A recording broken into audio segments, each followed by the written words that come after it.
on fire. I can't give a fuck about what they say. They've been searching for that thing to get them higher. You can't catch my drift, can't catch my wave.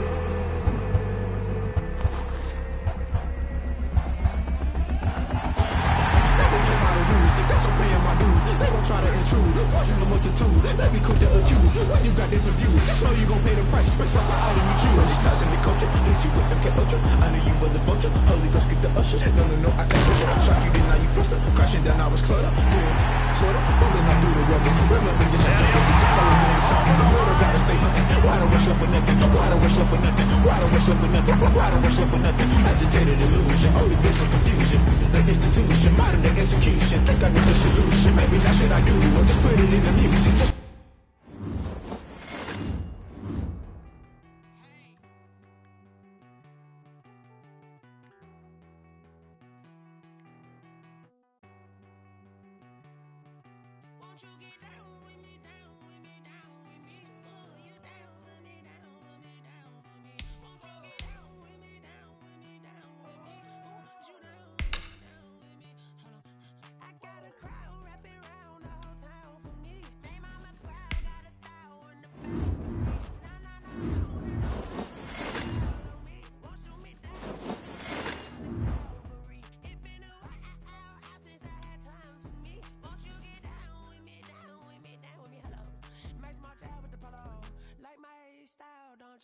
nights like this, I wish I was with ya.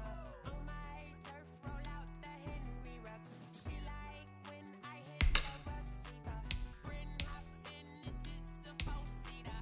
Maniac straight out the wood, I'm dirt cheater. Major leaguer, no fatigue. We don't get no hitter, we don't get no Macarinas. Never gon' throw your back out, tryna work, you need a breather.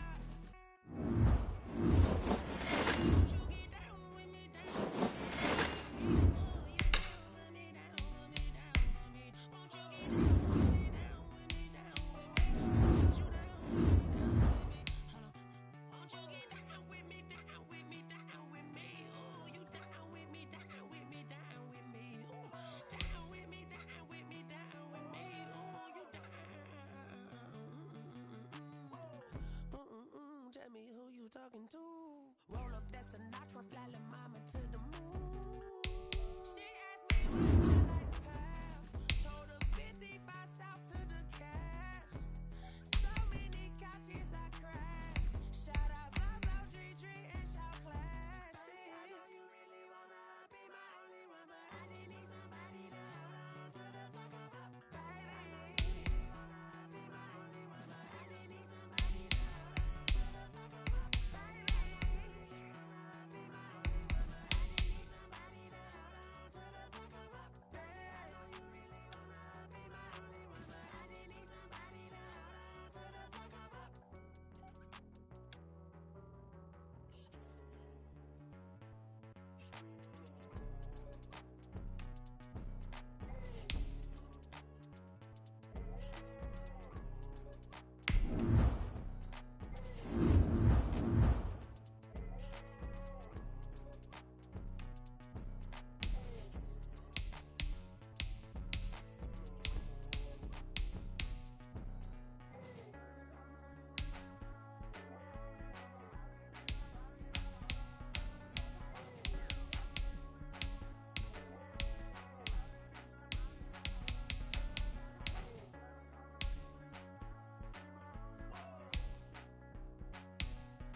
Tonight, it's Madden NFL football. Bowl Sunday.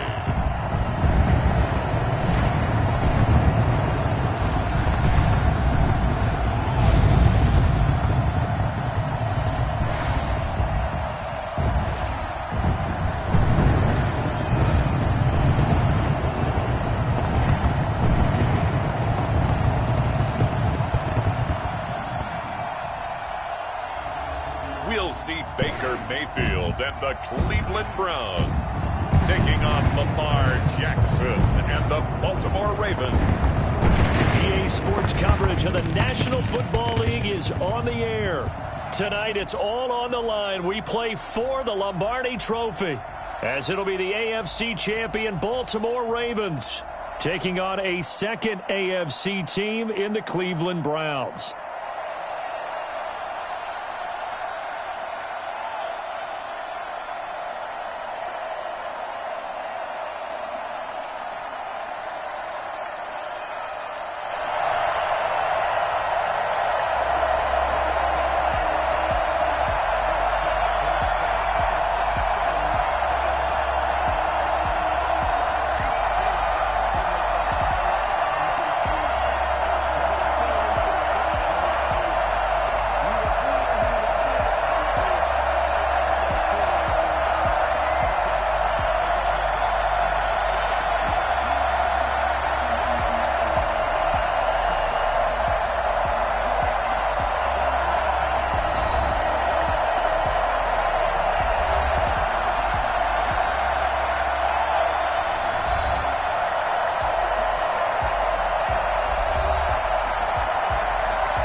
The stage is finally set, and here we go. Super Bowl 57 is underway. A fairly short kick from the 14. The lane opens here. He's past the 30. The Ravens offense going to work, and as usual, it's Lamar Jackson, the former MVP of the league, at the helm. And what a sophomore season he had for the Cardinals. Pretty much swept every major quarterback award, including the Heisman Trophy. And we spend a lot of time talking about his legs. Formidable. He can run the ball like few others, but the key to everything for him is ability to be accurate from the pocket. From the 32 now, here's 1st and 10.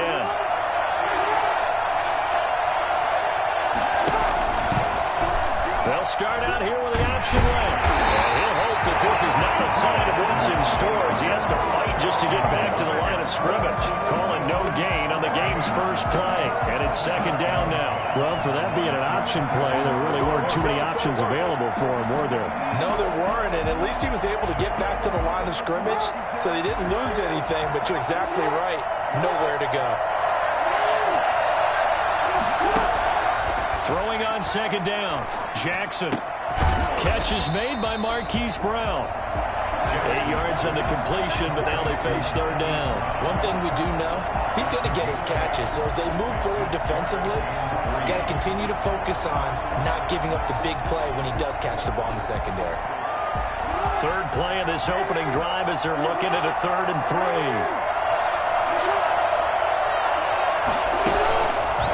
They'll try and run the option to pick it up.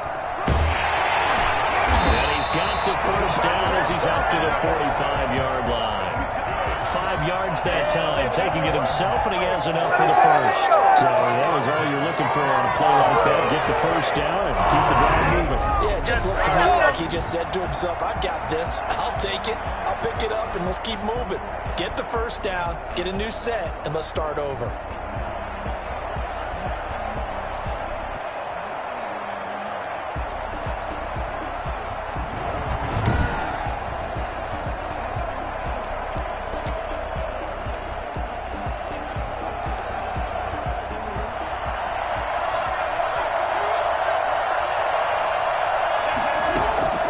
On 1st and 10, it's Jackson sliding out of the pocket. And he's going to keep it. Jackson hit, and he lost the football. Jackson on the keeper. A fumble on the play. Much like a running back going through the line, quarterbacks have to be aware of protecting the football as well. He left it exposed that time, wound up having it knocked free, but fortunately, had an alert teammate who was able to get it.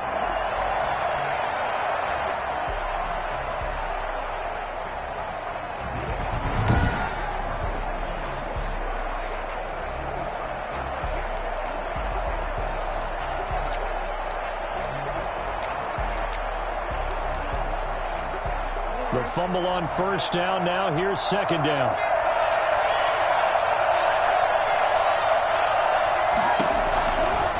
From the gun, it's Jackson.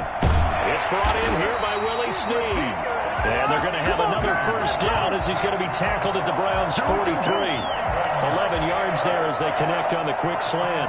This has to go down as one of the simpler routes in the playbook, but oh so effective. Nice completion there. Keeps the sticks moving.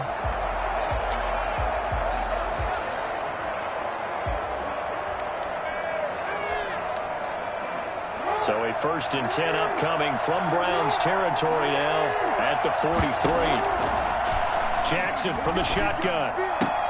And this one caught by Dez Bryant. And he gets this inside the 35-yard line. 11 yards there, just like last play. Well, that certainly has to feel good. It's not all the time that the play caller should get all the credit.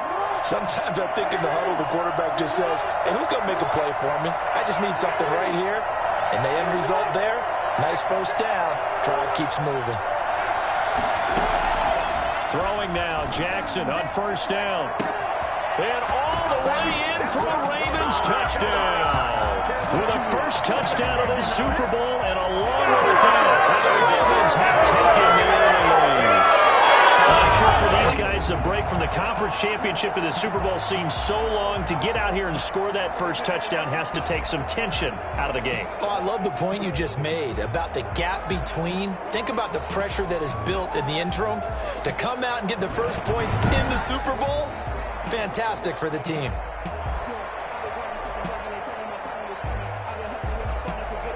Justin Tucker for the extra point.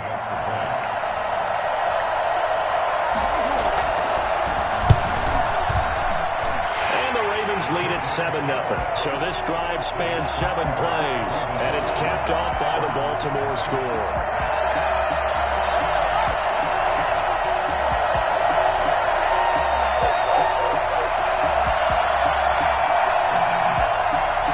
Tucker now to kick it away following the touchdown. Now Donovan Peoples-Jones.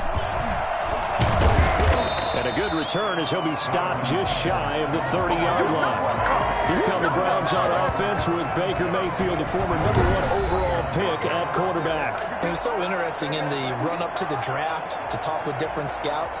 I got one to tell me that in his notes he wrote down, Mayfield, brash, happy-go-lucky, plays the same way, barely restrained improv act that frustrates opponents and sometimes his own coaches, but produces plenty of highlights. What do you think of that?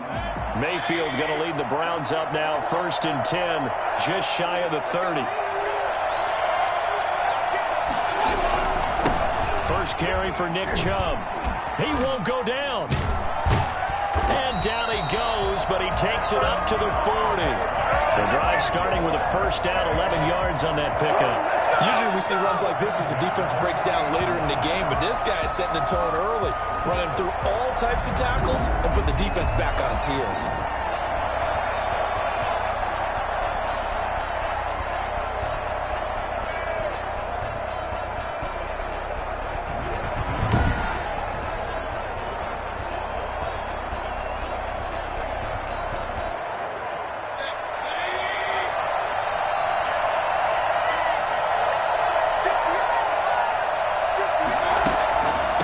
First carry now for Kareem Hunt.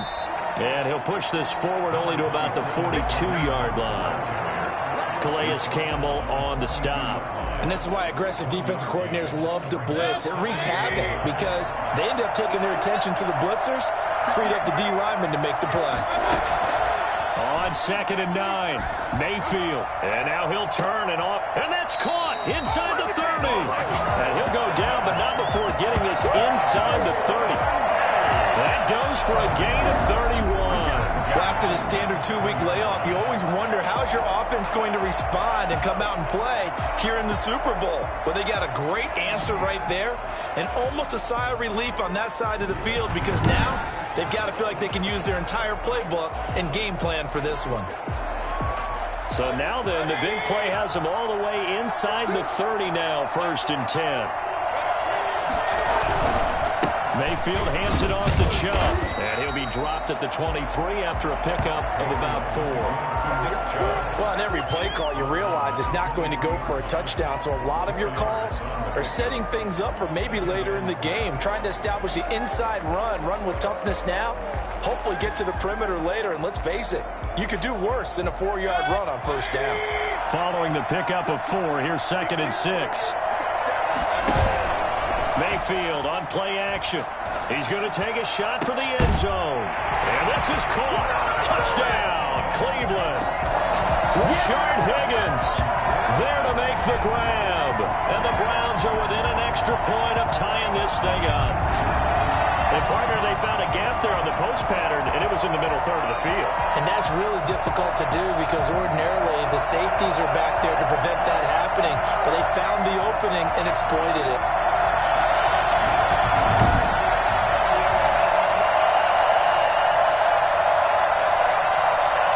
Parkey is on now for the point after.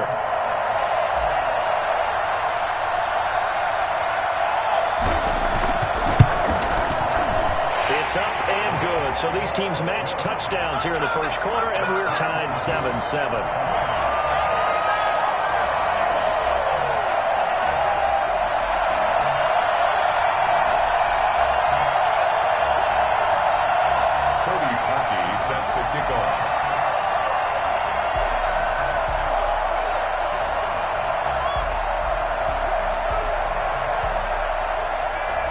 Each team's had it. Each team has scored. 7-7 here as the kick's away. From the 10. Oh, a good-looking return set up here. And all in all, a pretty solid return. Nearly got it to the 35. They'll mark him down officially at the 34. Now this offensive unit ready to see what they can do here. And for them, a touchdown their last go-around. Obviously, they'll be hoping to do that again. And when you start plotting for this drive, when you start thinking to yourself, okay, what are we going to do? You don't go away from what you did before because that worked, but you have to be prepared for wrinkles and counters because you know they'll make some adjustments. They'll throw on 1st down with Jackson. And he's taken down. This will be a Brown sack. In for the sack, Myles Garrett. Impressive individual effort there. No one was going to stop him around the edge. Yeah, no doubt about it. And that's why if you play a 4-3 base and you're a defensive end, that's why you get the big bucks. They count on you to do everything. Defend the run and, of course, get to the quarterback.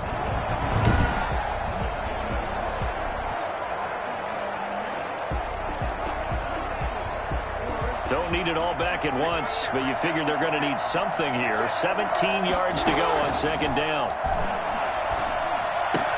This pass into the arms of Snead. And he takes us beyond the 35 before going out of bounds. They get 11 back on that one. It leads to 3rd down. And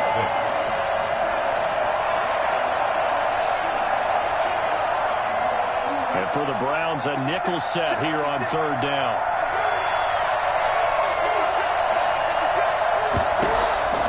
From the gun, Jackson.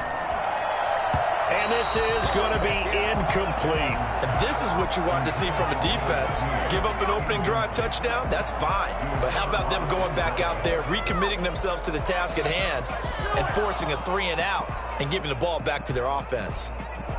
So on 4th down, here's Sam Cook to punt it away. JoJo Natson back deep.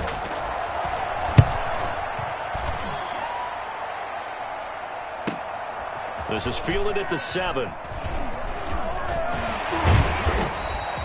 A terrific return there. 27 yards all told. And the Browns will take over 1st and 10.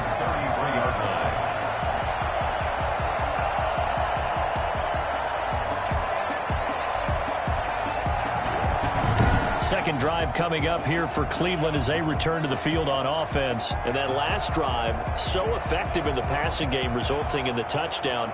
maybe not many people were focused on the trenches. There was good protection there. Excellent protection. So now defensively, you've almost got to get down to those starters blocks like you're a sprinter. Get lower than those guys on offense and find a way to roar through them or around them to get into the face of the passer. Easier said than done, though. Way easier said than done. But they've got to try something because right now they're just cutting them to shreds. They start on the ground with Nick Chubb. And he'll go out of bounds, it looks like, right at the 40. It's a 6-yard gain on the ground, and that'll make it 2nd and 4. Decided to hand it off that time on the run-pass option. Appeared to be an easy decision. Just gave it inside. Nice, steady gain.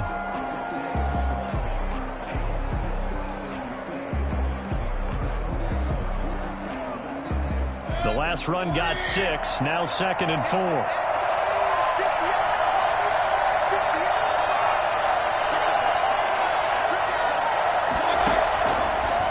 Gun, Mayfield. Open man is Higgins.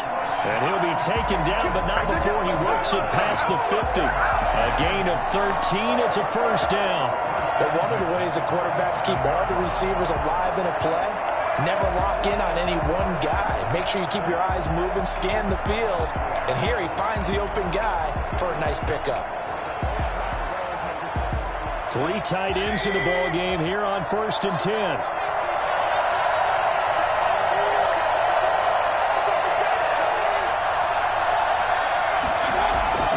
Mayfield looks to throw. Oh, a battle for it here, and this will be caught. And he'll take it into the end zone for a Browns touchdown.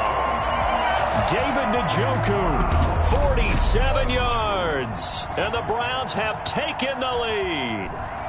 For as big and strong as some of these guys are, especially when you see them in full pads, it is sometimes hard to appreciate how truly fast they can move. That was incredible. Well, in this league where coordinators worry so much about drawing up the right routes, blocking assignments, misdirections and stuff, they have these precise arrows and movements.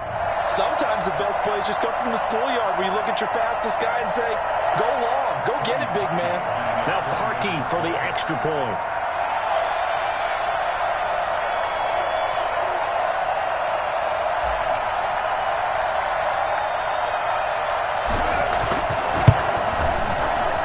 It's up and good, and it's 14-7 now here in the 1st quarter. The drive there only spanning 3 plays, and it ends with a touchdown for Cleveland.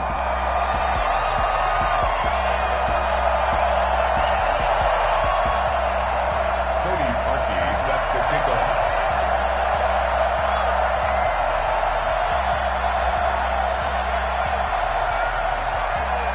Now after the score, it's Parkey on to kick it away. And he can't field it cleanly. It's loose.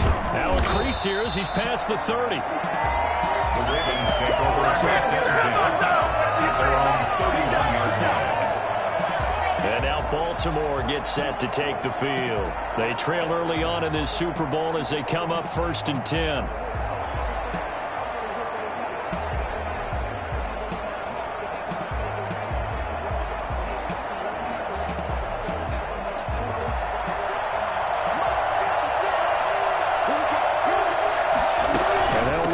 To start the drive.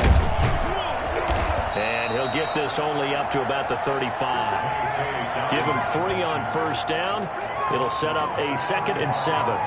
Well, every now and then we have to let a cliche fly, partner. And in this case, what do they say in the NFL? Your best ability is often your availability. And this is an extremely durable kid coming out of Ohio State. Carried the ball every time they even thought about running it. Wore down defenses and able to break big runs late in games. J.K. Dobbins going to Baltimore, an absolute perfect fit. Rolling to his right. He'll try and run it. Give him 7 there on the tuck and run, and they're in better shape now for 3rd. T.J. Goodson made the tackle. Brings up 3rd down.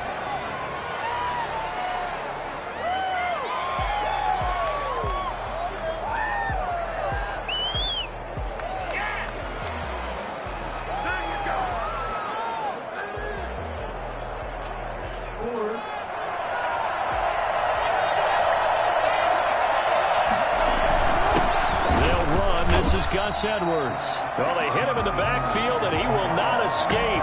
And that is not going to get it done. It'll be a loss of 1, and that's going to bring up the 4th down. With his size, he's a tough man to bring down, but they do a nice job there stopping his progress and not allowing him to get back to the line of scrimmage.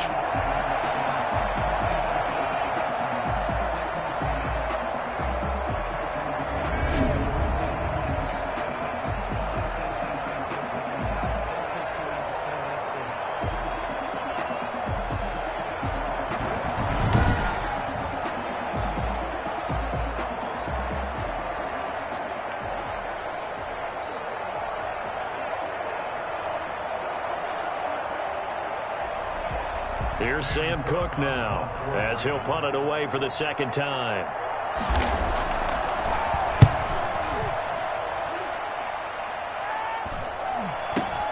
There's the stiff arm.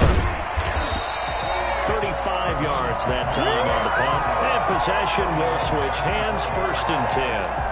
The Browns set to take over.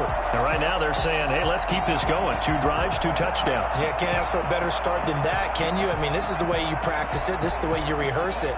But right now, the play calling, they're locked in really well.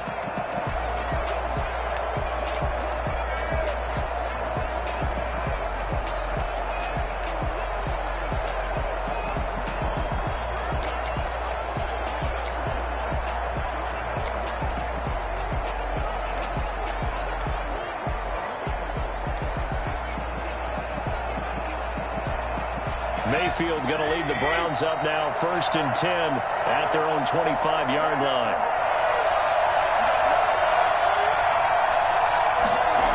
They begin this drive with Chubb. Breaks the tackle. He's got room to run. And he goes out of bounds just shy of the 45. The drive starting play, a good one. Give him 19. Well, they came into this game saying it was important that they set the tone and show that they can run the football. I believe that they've done that here in the 1st quarter.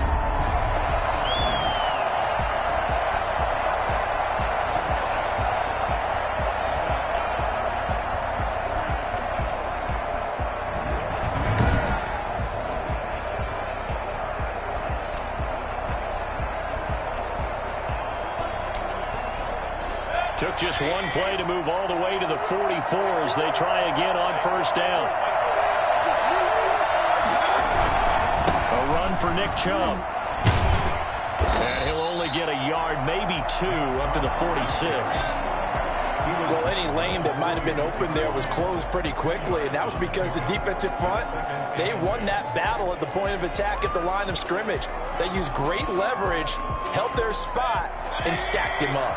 The last run got a couple. Here's 2nd and 8. Out of the gun, they run it with Hunt. And across midfield he goes into Raven territory. 4 yards on the pickup there as it'll leave him with a 3rd and about 4 more for 1st. Well, if you're a football guy, that's a pretty run because everyone is in sync right there. Obviously, the guy carrying the ball, but how about the people up front? Leverage, athleticism, they created some nice space for him.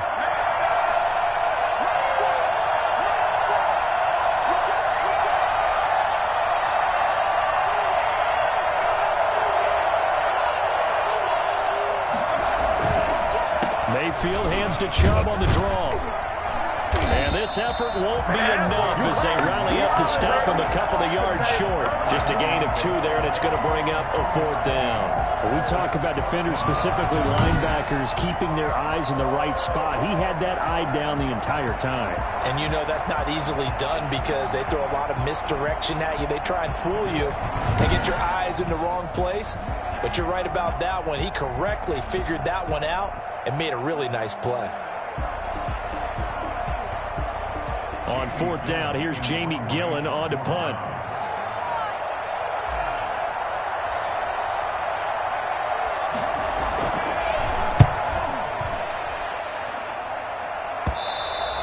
And that'll hit in the end zone. Much too much leg there. That'll be a touchback. Now the Baltimore offense heading back out onto the field. The crowd may be losing just a little bit of the edge after back-to-back punts. They want some big plays. They want to see some offense. They want to see somebody break away, whether it's through the air or on the ground. Now it'll be interesting to see where the patience is on both sides. Each head coach Can you hang in there and not try and force something that could put your team in some jeopardy? The drive will start with an option going left. And they're going to get this beyond the 40 before he's taken down. Beating him there with his legs. 21 yards, first down. Well, I tell you, there is no antidote for speed, even at the quarterback position, as he keeps it himself and turns it into good yardage. And it still takes time for a defender to react. Even as quarterbacks carry the ball more and more in today's NFL, they're still a little bit in disbelief and realize, oh my goodness, he's running with the ball. He may be 8, 10, 12 yards downfield at that point. One play has him up past the 40 already, and another 1st and 10. From the gun, Jackson. A short throw caught by Andrews. And he'll be taken down, but not before he gets into enemy territory. It's a pickup of 11 and a Baltimore first down. And what a nice example there of a tight end doing exactly what he needs to do. How about how he worked his way to the outside, made sure he secured the catch, and then anything after that, we count that as a bonus. And indeed, he gets enough for the first down. Jackson throwing on target to Brown. And he is tackled inside the 40, not quite to the 35. Back-to-back nice plays, 12 yards that time and a first down. As a passer, you're always trying to find that open window to throw the ball downfield. How about this one? Right in the middle of the field, right in the heart of a defense. Line of scrimmage, the 37 on 1st and 10. Jackson. They set up the screen for Dobbins. That catch good for only a couple. So many things have to come together just right for a screen pass to break for big yardage. The blocking, the timing of the pass to the runner, everything has to fit together just right. But on that play, the defense was able to disrupt things and hold it to a short gain.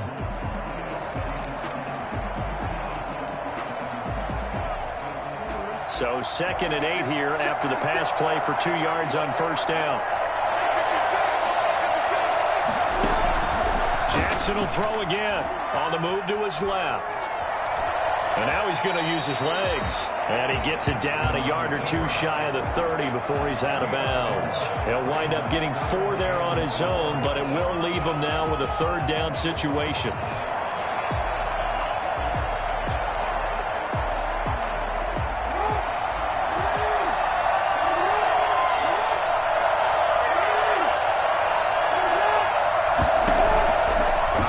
From the gun, Jackson eluding the pressure right. He can run for it, and he will.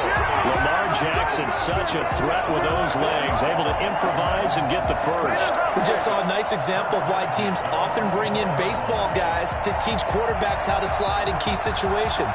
You want to protect your franchise guy. Make sure he doesn't get hurt. He did exactly that on that play. A perfect slide to avoid the big hit and pick up a first down. And he's going to have to eat this one as down he goes. Lamar Jackson, for all the talents of escaping pressure that he possesses, he was helpless to do much of anything there. He had no chance. And this came from the edge, and those pass rushers, they have so many tricks of the trade to get around blockers. They have a lot of tools in their kit. This was pure speed and athleticism on this play, though, and they could barely get a glove on him before he got the quarterback on the ground. As we check the next-gen stats, you'll see he had precious little time to do anything with the football there. So 2nd and long, you got to be careful not to fall out of field goal range. Another try after the first down sack. Jackson. That's complete to his running back, J.K. Dobbins. This will be a loss of 3, and now a much tougher 3rd down looming. Oh, we always talk about the athleticism we see from these guys on the field. How about the intelligence as well? He recognized that there was a screen pass on that, broke off his pass rush and got back to tackle the running back. That's great scouting and great reaction.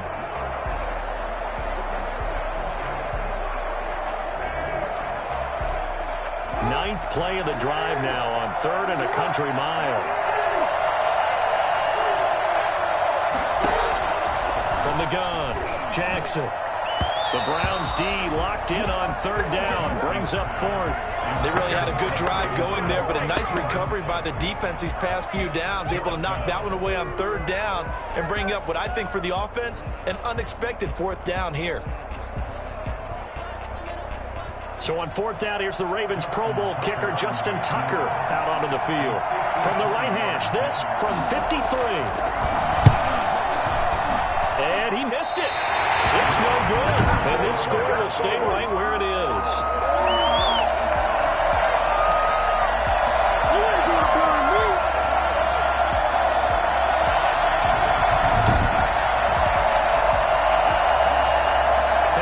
The Cleveland offense now as they get set to take over here. They've got the lead. Last time had to punt it, though. What's the key to this drive? I think it's leverage. The big guys up front. You know the motivational speech on the sideline is, guys, give us an opportunity. Protect the passer, create space for our runners, and let's go ahead and get these guys. Low man wins. Let's go do it on this drive. We'll watch that leverage on this drive. Oh, he'll let one go deep for Higgins. And that is caught one-handed. Oh, my, he pulled it in. And he is into the end zone. Touchdown, Cleveland. Rashard Higgins, his second touchdown of this Super Bowl. And the Browns are able to strike quickly for 6. Well, Baker Mayfield only 6'1", but he can certainly sling it, and we saw evidence of that right there. And I'm telling you, nothing will light up a crowd more than a play like that. Here in the stadium, all eyes were on the receiver streaking downfield, and you know everyone was thinking, throw it, he's open. What a connection there for the touchdown. And that one spanning an even 65 yards in the air, according to Next Gen Stats.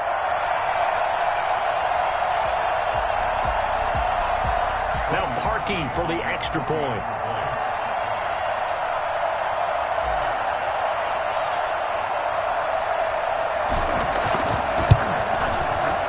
It's good, and it is now 21-7. They certainly made quick work of that, ultra-quick work.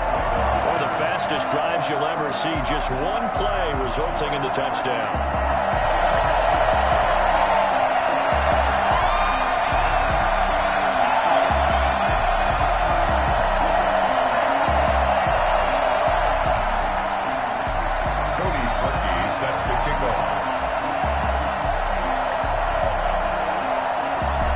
Score, it's Parkey on to kick it away.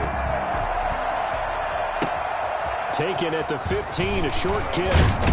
Dangerous return man showing it here. And a good return, able to get out across the 35 to the 36.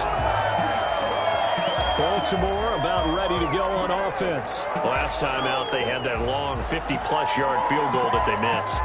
And I'm sure on their sideline they're thinking to themselves, okay, do we still want to try one if we're in that position again? And I would dare say that the answer would be yes. They're going to have a lot of confidence in their kicker. But just to be on the safe side, I'm sure they told their offensive guys, can we get a little bit closer this time? Closer. Yeah, you know, I'd rather get in the end zone first and foremost. But if all else fails, less of a field goal attempt for him. Safety Grant Delpit up to make the play. A quick burst there, and he nicely bit off a pretty decent gain. After the pickup of 5, here's 2nd and 5. Operating from the gun. Jackson. Bryant with a catch right side. And he'll be taken down, but not before he works it past the 50. 12 yards there and a first down. 1st and 10 at the 48-yard line.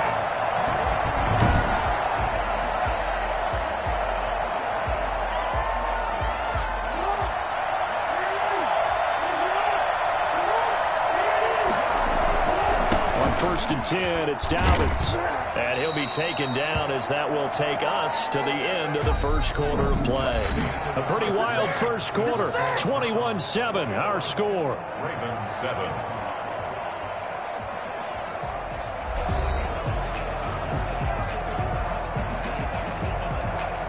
A good run got 7 on first. Here's 2nd and 3.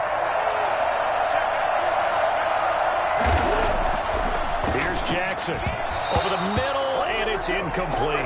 He was looking for his tight end, Mark Andrews, there, and it's 3rd and short. From the snap, he certainly looked like he knew where he wanted to go with the ball, but surprise, that guy was covered. So that took his attention elsewhere to no avail. They'll try and run for the first with Edwards, and he's able to get the first before he's taken down at the 36. The 5 yards on the play there as the drive will continue. The home run hitter in the backfield guy can take him the distance. Trying to pick up first downs. That big guy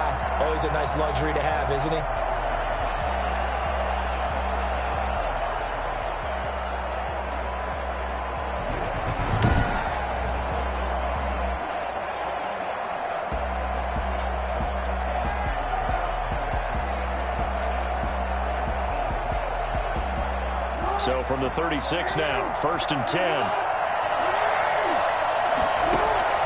From the gun, Jackson. Step back. He can't find anywhere to go with it, and he goes down. The D-tackle, Sheldon Richardson, came barreling in for the sack. I'm starting to feel for that quarterback back there. I mean, you know me. Normally, don't have a lot of empathy for the QB, right? In this case, definitely. He's been on constant duress this entire game. I don't know how he's surviving back there. And to think, there's still a long way to go in this football game.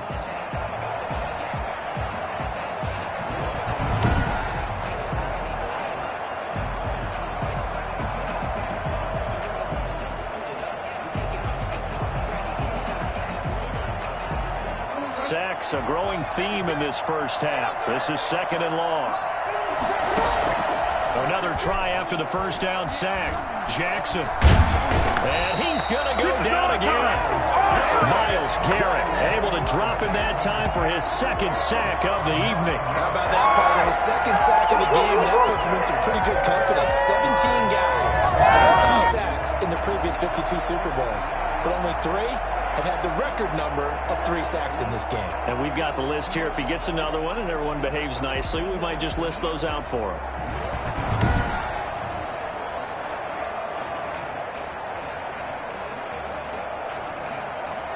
Now after that sack, it's 3rd and long for Jackson and the Ravens. Throwing is Jackson. They'll try and set up the screen. It's complete. And he'll get nothing out of that one.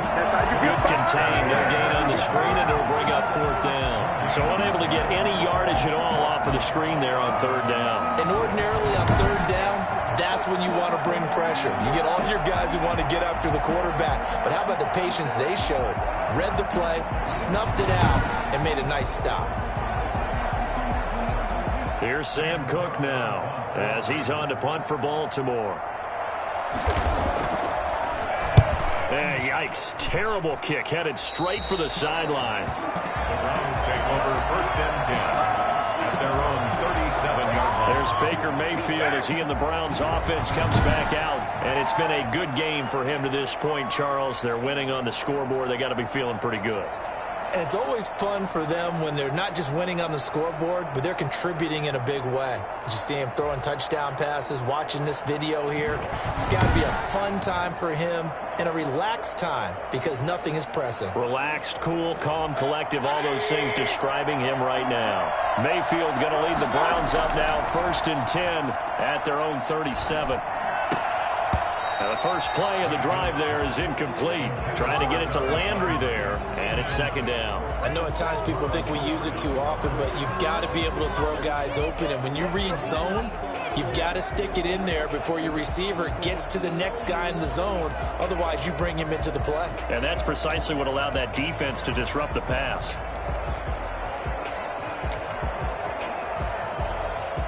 Line of scrimmage, again the 37 as they line up 2nd and 10.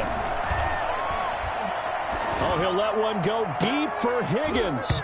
And that's going to be incomplete.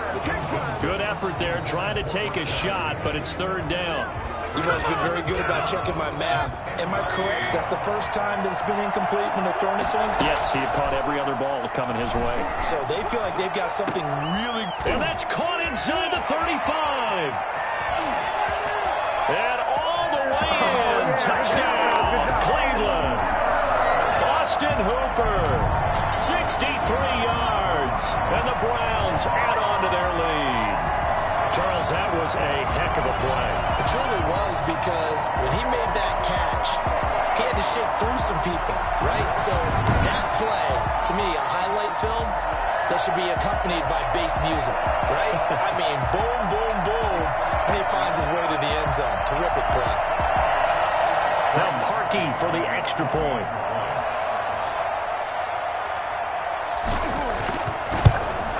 He knocks it through. It's 28-7. So they only needed 3 plays on that drive. And it's capped off by the Browns touchdown.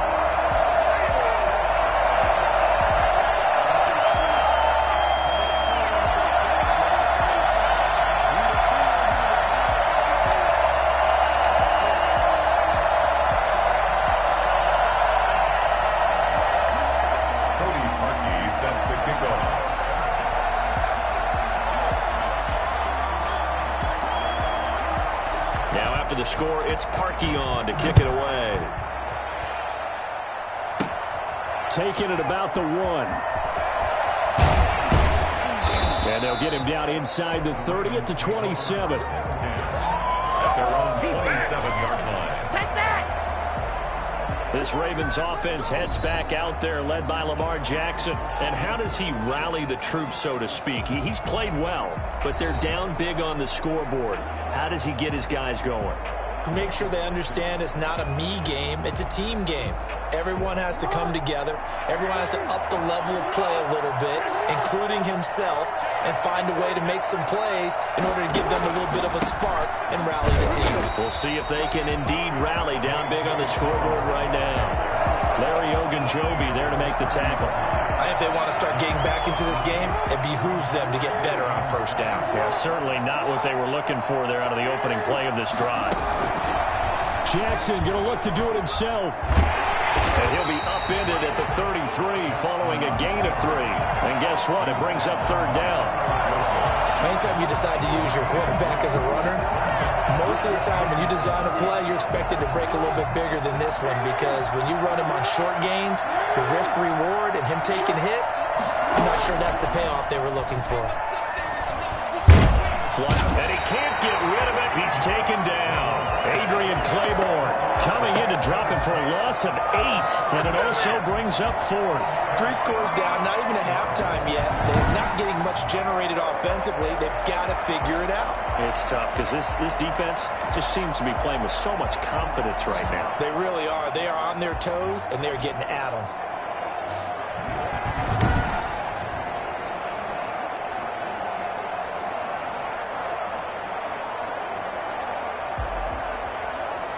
Here's Sam Cook now, as he's on to punt for the 4th time tonight.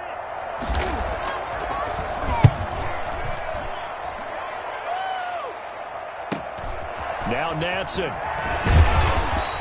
That'll be a 43-yard punt, but a net of just 33 following a 10-yard return. And out will come the offense as they take over.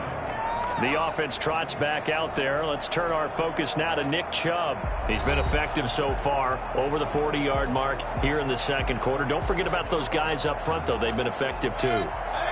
The leverage game has been in their favor. They've been the ones who've been able to bend their knees, drop their hips, and get a little bit lower than the guys on the other side of the football. And they've moved them out of the way for the runner. Sometimes accelerating, and off he goes. 20. And they're going to have this in a great spot way down in Baltimore territory. A big play that time out of Chubb. 49 yards on the ground. Great run there, but it looked like they were going to have him for the stop. He was able to push through. They didn't wrap up defensively. No, they didn't. All credit to the runner for making it happen, breaking through some contact and going a long way. But the defensive guys, when they watch this on tape, they're not going to be real happy with themselves. They had a great opportunity that they let slip through their hands.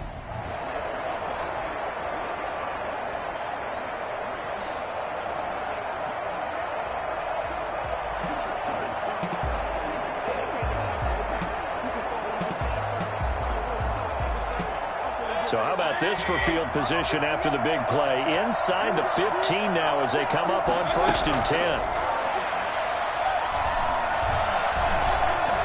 Escaping the pressure, and he'll take it into the end zone for a Browns touchdown. Taking it in from 11 yards out, and the Browns are going to tack on to their advantage. Well, the defensive coverage was good, so good he just decided to make a play of his own, and it worked out. Yeah, you often wonder if they think to themselves, was the coverage too good to allow him to run the football? I think you'd rather take your chances with him doing exactly that, and he beat him on that play all the way to the end zone.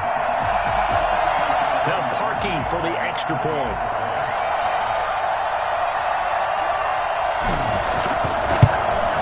And he's been a busy man, 5 for 5 now as he knocks another one through to extend the lead. Well, it wasn't a one-play drive, but I think they'll take it. The scoring summary, 2 plays and into the end zone.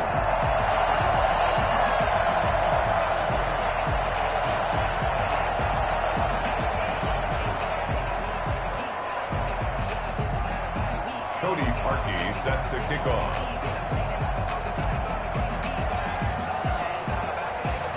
Now after the score, it's Parkey on to kick it away.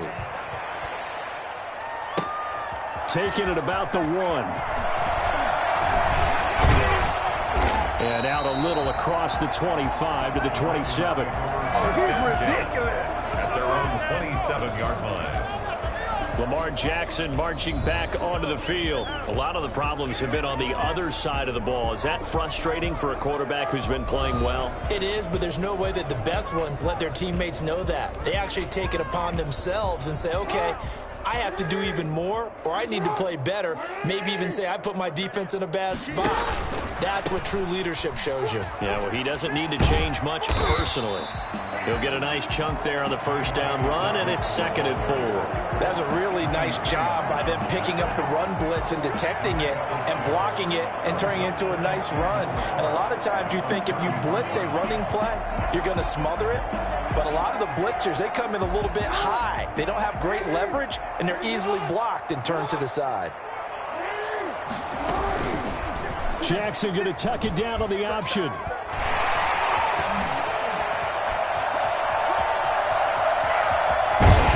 he takes this way down deep into Cleveland territory.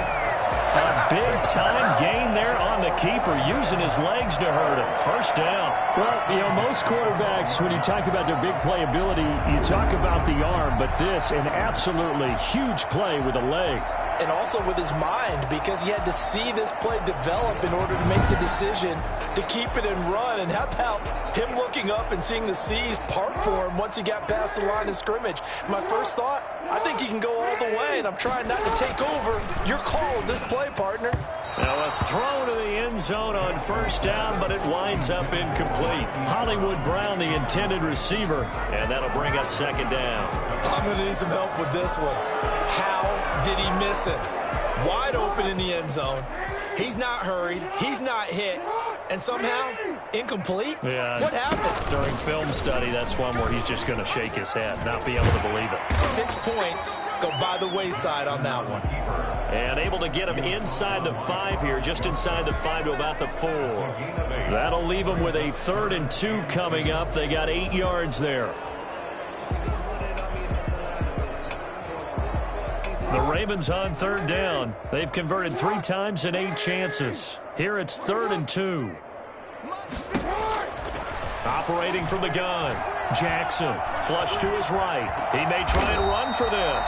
And the Ravens are going to have 1st and goal coming up as they're able to convert there on 3rd and 2. Taking matters into his own hands, and he picks up 4 yards and a 1st down. Now that's disappointing for the defense. They had the advantage, had excellent coverage all over the field, but they let him get away, scramble, and pick up a 1st down and inside the 5-yard line.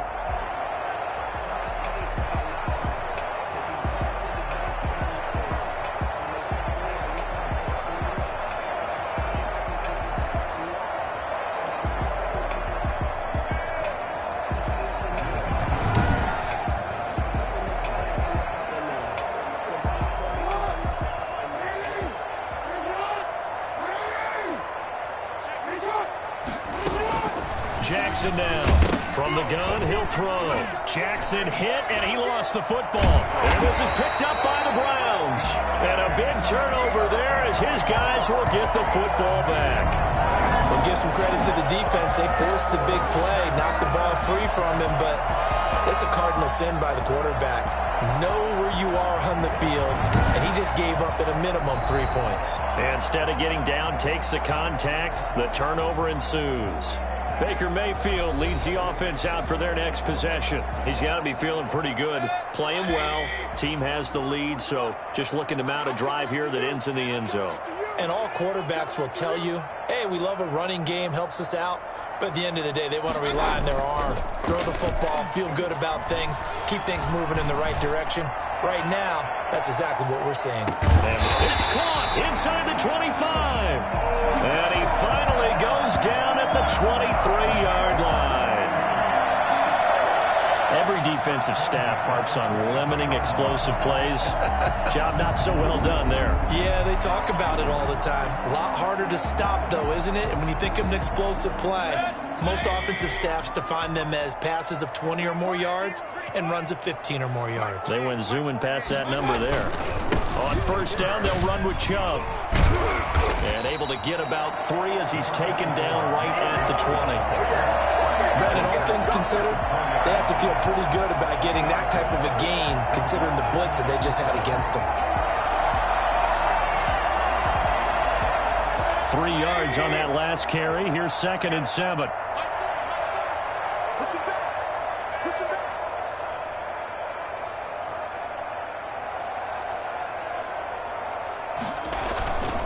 On the carry, it's Chubb. And he's going to be down close to a first down at the Ravens' 15-yard line. Call it a gain of 5 there on the run, but they'll remain a yard or 2 short here with 3rd down coming up. Well, that last run makes this a 100-yard night. I've loved the way he's hit the holes. He's been quick, he's been decisive, and he's been a whole lot of fun to watch.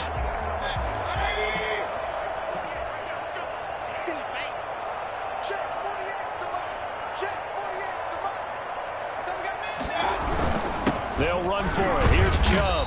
And they're going to mark him down short, maybe by about a yard, if that. He needed 3. He got 2. Now that'll set up an interesting situation here on 4th and a yard. Well done to sniff that out defensively. He had it diagnosed pretty quickly. I love that description because diagnosed is perfect on that one. Read his keys, made the play, and he couldn't even get going moving the football.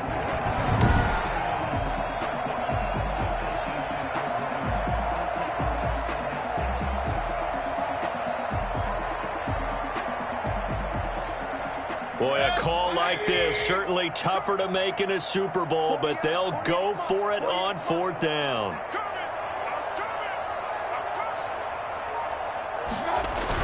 They'll run for it. Chubb. And he gets the first down yardage before he's brought down just outside the 10 at the 11. They only got a couple, but a couple's all that they needed as they convert on 4th. He's been tough for this defense to handle, over 100 yards. You kind of knew that they were going to him on that play, didn't you? They certainly did. That's one of those situations where you simply say, my best runner over my best blockers, let's go ahead and pick it up. And I don't care if they know it on the other side. Here we come, and they got it done. They give him 4 yards there. It'll be 2nd and 6. Some of the most unselfish players on any football team, defensive tackles, because we ask them to just eat up blocks and allow other people to make tackles. But when he can make a play himself, as we just saw there, that's a big day. They go with Chubb on 2nd down. 2 yards on the carry there, and it's going to lead them to 3rd down. But not much on that run, Charles. No, that's exactly the way to execute a run blitz there. They guessed correctly that they would move the ball on the ground, honed in on it, and stopped them. Mark that down for a win in the defense's column.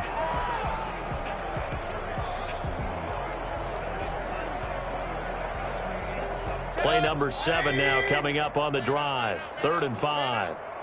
Yeah, check. Hey, Mike. Hey, no, switch the mic right here. You go Mike forward, Mike forward. I'm on. Now Chubb.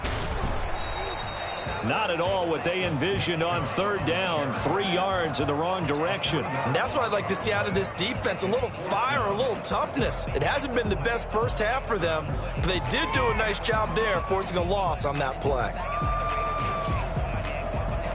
Now Cody Parkey out to try the field goal. A 26-yard attempt. And he'll try and throw here on the fake. They pass up the 3, fake it. It doesn't work. And the Ravens are going to get the football back.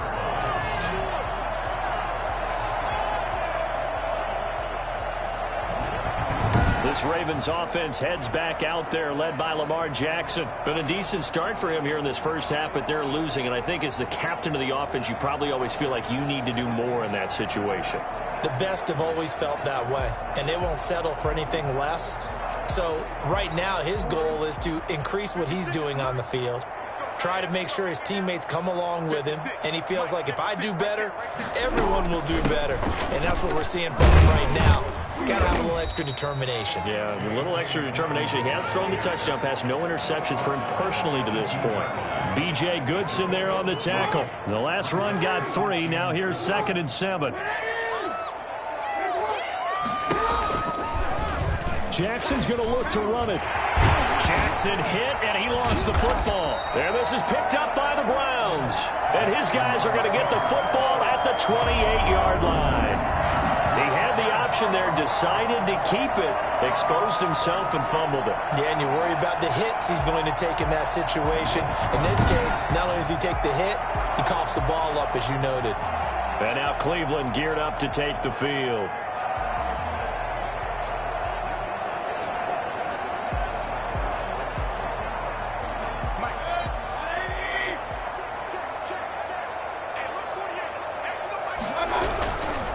They run. Chubb. And not much of a hole there as he gets it down to about the 24-yard line. It was Chuck Clark coming up to make the tackle. Yeah, I don't know if it's exactly a win-win, but if you're on offense, you'll take that kind of a run, all right? It was kind of stacked up, found a little bit of yardage, and frankly, they're pretty close to staying on schedule on offense. The playbook is still open for the coordinator.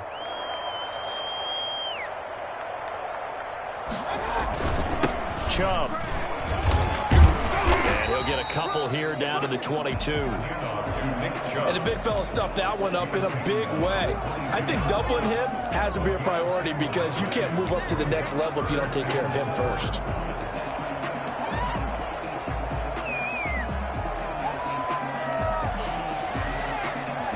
The Browns on third down. They've only converted once in 4 tries. This is 3rd and 4.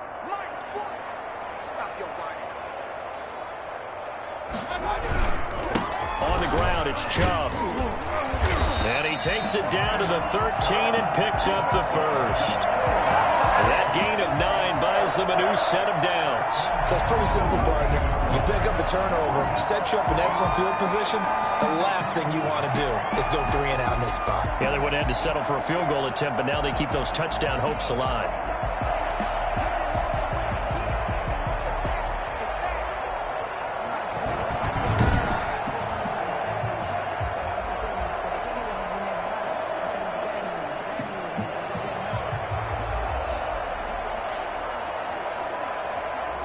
They show run with 3 tight ends here on first down.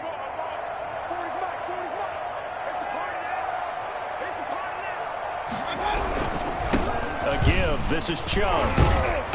And strong running there as he's inside the 10 and down to the 8-yard line. 5 yards is the tally on first down. That brings up 2nd and 5. Brings up 2nd and 5.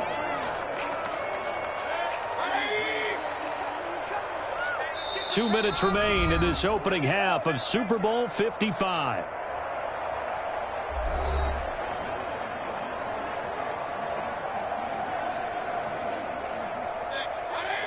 A reminder, coming up at intermission, we'll get highlights of this Super Bowl from Jonathan Coachman and the crew in Orlando for our EA Sports halftime report.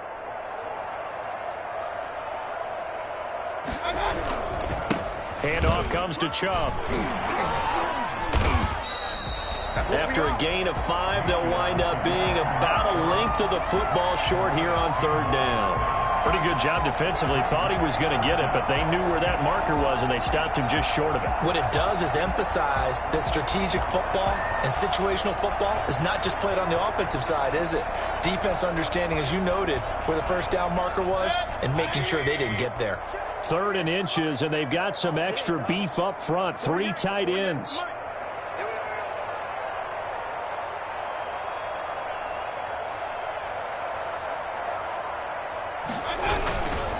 Mayfield hands it off to Chubb. They only got 2, but that was enough as they'll convert to make it 1st and goal. Someone's been having a good game so far, and you know something? A lot has been power running. They decided to turn him loose again on 3rd down, didn't they? They did indeed. He delivered the tough yards.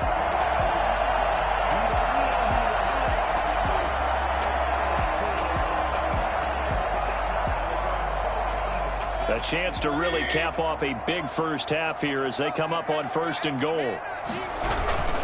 They'll give it to Chubb, and maybe a measure of revenge there. He's had his way in this one, but this time they get him behind the line.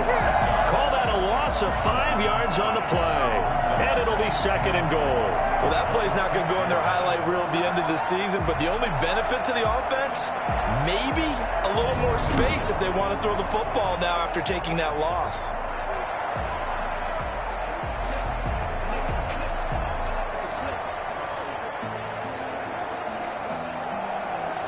2 of their 3 red zone trips so far, they've come up empty on. They'll look to reverse that trend on 2nd and goal.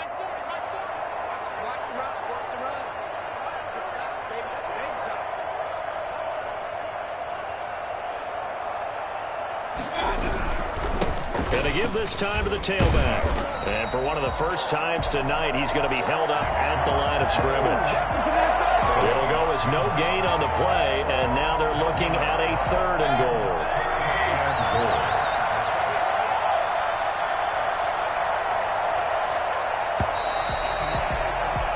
So we've come upon halftime in the big one, the Super Bowl. As we send you a stone's throw away across I-4 to Orlando. There standing by is Jonathan Coachman, ready with our EA Sports Halftime Report. Coach? Okay, Brandon, thanks very much, and welcome in everyone to an abbreviated version of the EA Sports Halftime Report. We saw Nick Chubb string together a solid first half. He's thrown for nearly 300 yards already as we get you back out to Brandon Godden and Charles Davis.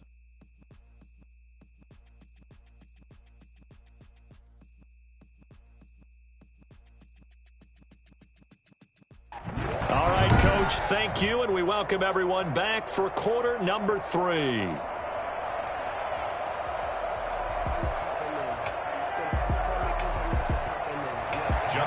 These 2 teams sat through a longer than usual 30-minute wait, but we're back in action here in the Super Bowl. Peoples-Jones returning.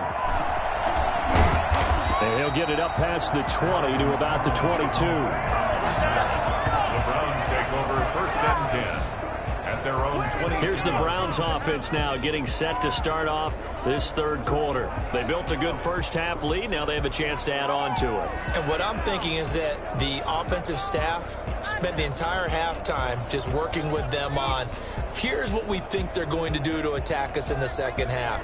Nice first half that we've had, guys, but be prepared for some change-ups. We're going to see them when we kick it off in the second half. See how they handle any adjustments that might be made defensively.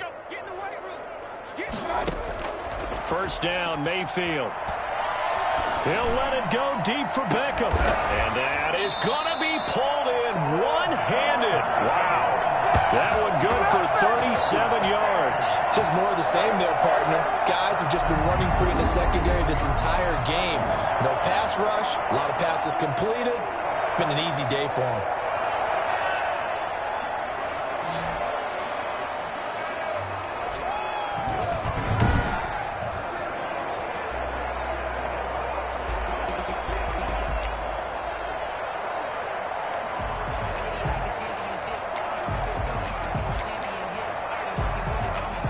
So the big play gets him across midfield now for 1st and 10.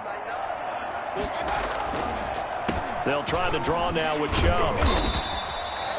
Call it a gain of 4 on 1st, and that'll make it 2nd down. End result of that one, a nice 4-yard gain, so you can use that to set up your play-action game, or you can come right back and continue to run the football because as an offensive play caller, you're on schedule and feeling pretty good about your next couple of calls. Stepping up, he'll try and run. And he works it past the 30, almost to the 25. 11 yards there, 1st down. Well, you certainly have to give a little credit here because they are playing this game now at their pace. This is ball control football, sustained runs, taking their time, and making it work.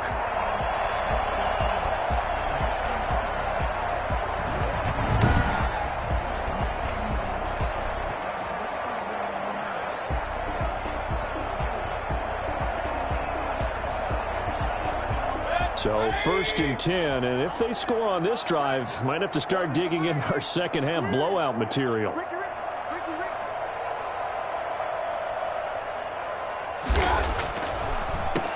And he'll give it here to his running back.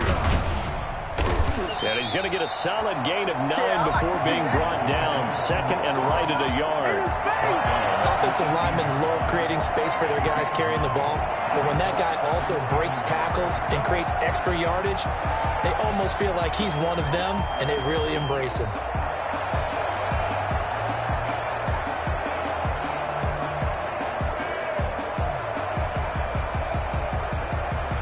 The last run got 9. That leaves him with 2nd and a yard. Yeah, check. Hey, Mike. Hey, no, switch the mic right here. Go Mike forward, Mike forward. Yeah, I got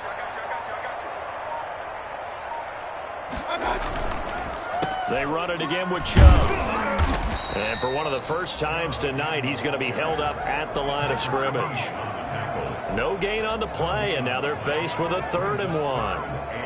As usual, the hallmark of a good run defense, linebackers making plays near the line of scrimmage. Absolutely nowhere to run there. Hey, go Mike 40, Mike 40. On 3rd down, it's Nick Chubb. And he takes it down to the 13 and picks up the 1st. Able to get what they need to keep the drive going with a 6-yard pickup on 3rd down. I hope we give enough respect to the big guys up front because they have been getting it done on this drive. The holes have been large, and they've been barreling through them, picking up 1st downs.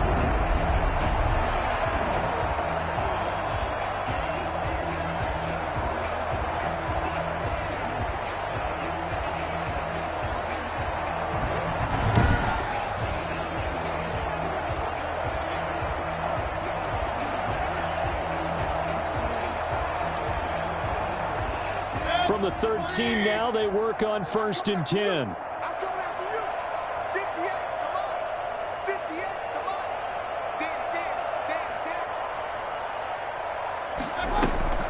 Damn. Mayfield leaves it for Hunt on the draw. And he'll fight his way down right around the 12. Credit him with a 1-yard gain there to make it 2nd and 9. But that call makes sense because they've been throwing it well on this drive, and once again they show passing formation, showing the shotgun. Then they ran out of it. That's a nice play by them defensively, though, to hold it to a short gain. Here's 2nd and 9, just a yard on that last run. Here we go. 58, right over there, right over there. Yeah. Mike, 58, right. Coming right, this is Chubb on the toss. And the second wave of tacklers is going to get him as they stop him behind the line. It's a loss of a yard, so it's back to 3rd and 10. An interesting and intriguing decision there defensively because they kept extra DBs on the field despite seeing the multiple tight end look that came out for the offense. I thought they were going to switch out of it. I didn't know if they felt they didn't have time or what the case was. Well, in any event, the extra speed allowed for great penetration as they stuffed that one behind the line of scrimmage.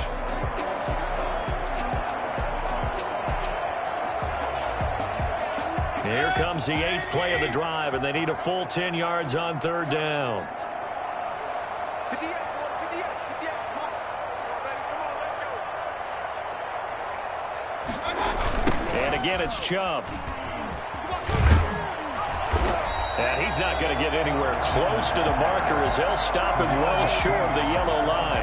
It's a gain of 5 on the play, and it'll bring up a 4th down. Looks to me like maybe there's a little attrition setting in with this drive. Because when you see that type of a run, I get the feeling the defense getting a little bit tired. And that's the last thing they need, especially when they look up at the scoreboard.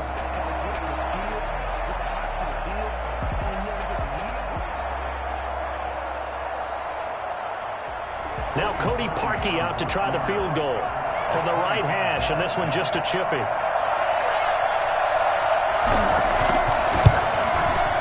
And Parkey's kick is good. And they're sitting pretty now as the lead grows even further.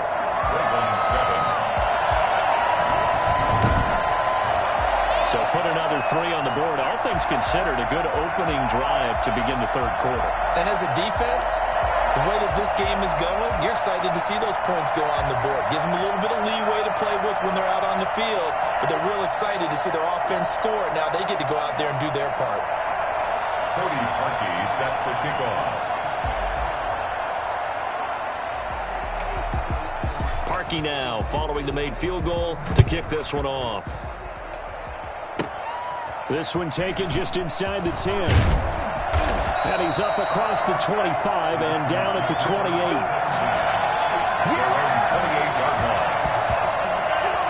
The Ravens offense getting ready now for their first possession of the 2nd half.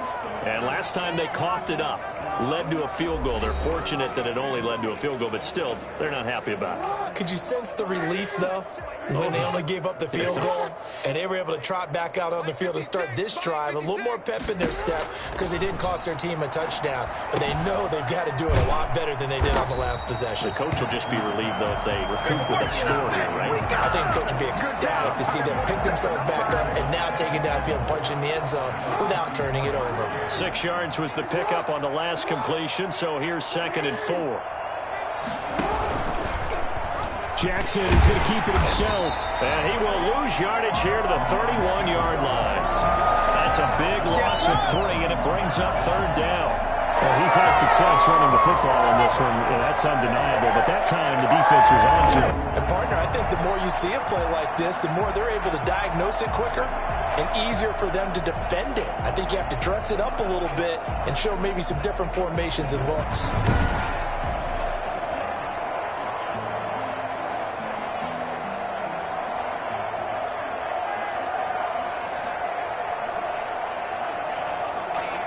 These guys have punted 4 times already, and they're staring at a 5th, barring a conversion here on 3rd down. From the gun, Jackson. And he's got his man, Marquise Brown. And he will have a Ravens 1st down as they're able to get the 3rd down conversion. Jackson on target to Brown for a Ravens 1st down. You know, Lamar Jackson last season, the first NFL quarterback with 3,000 or more passing yards and 1,000 or more rushing yards in the same season. And we've seen both of those talents on display here today. We just saw another completed pass. And everyone knew coming out of college he could run the ball. But for some reason, we didn't analyze the throwing the way we should have. I think every time he completes a pass, he says to himself, take that, evaluators. You guys really missed the boat on me. Let's go, deep, tighten up. Let's go, deep, tighten up. 56. Now Jackson on 1st down. They'll roll it, and he can't find a receiver, and he's brought down. Adrian Claiborne in there to drop him, and that is the 7th time tonight that he has gone down. This offensive line flat out cannot handle this pass rush. We've seen it demonstrated time and time again to the tune of 7 sacks in this game thus far.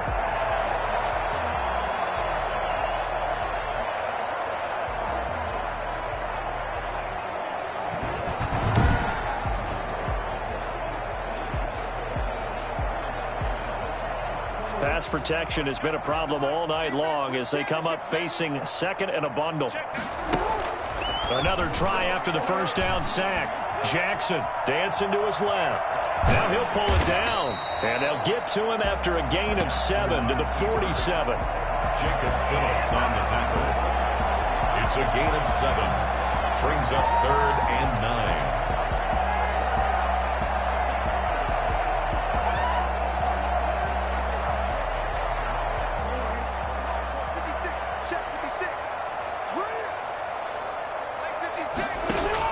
On 3rd down, Jackson. And he's going to have to eat this one as down he goes.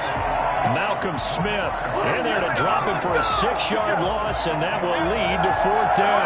It's been a tough football game long for this offensive line. They're already down big, and now you know they're just going to come after the quarterback in a big way, don't you? Yeah, they just can't get out of their own way right now. It's created an avalanche, and an avalanche is coming right on top of them.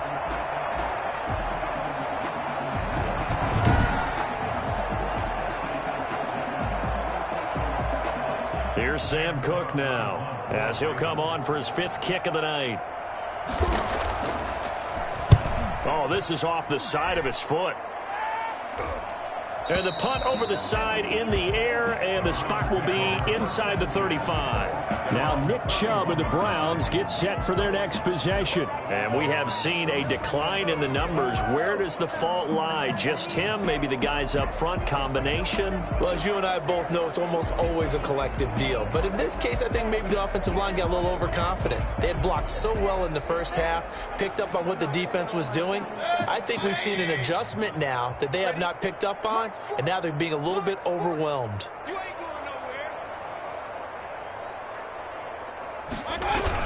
They start on the ground with Nick Chubb. And he'll get this one up to about the 39 here. A nice run there, 9 yards, and it'll be 2nd down. A gain of 9 brings up 2nd and 1. A run for Nick Chubb. And the reinforcements come in as they're going to stop him behind the line. They'll lose a yard on the play, so now they need 3 yards on third down. Well, I would have figured after the 9-yard run on the previous play, getting 1 more yard wouldn't have been much of a problem. But apparently it was, and now it's third down.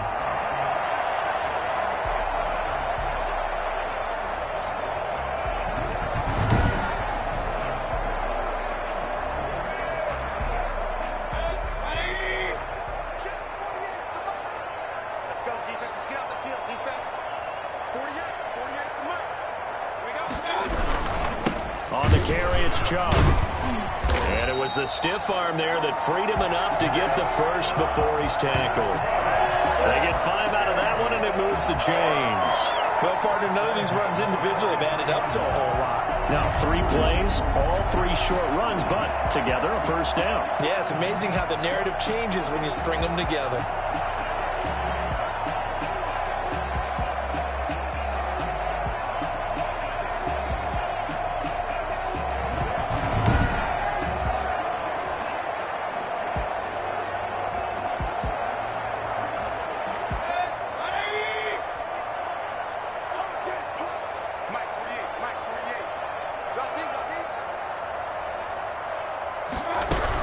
On first down, they'll run with Hunt.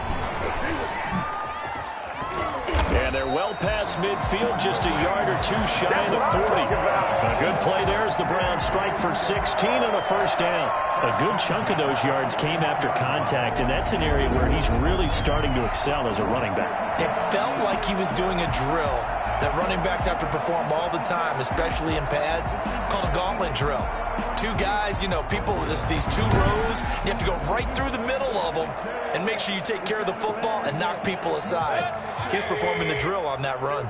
So in Raven territory now, here's a 1st and 10 at the 41.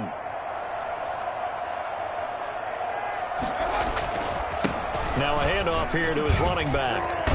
And he's going to get this inside the 30. Another nice gain, 13 yards that time, and another first down.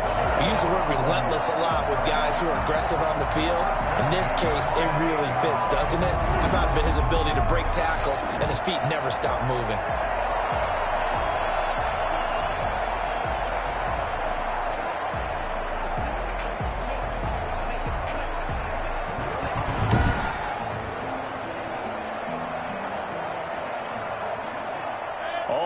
On this drive so far. It's 1st and 10.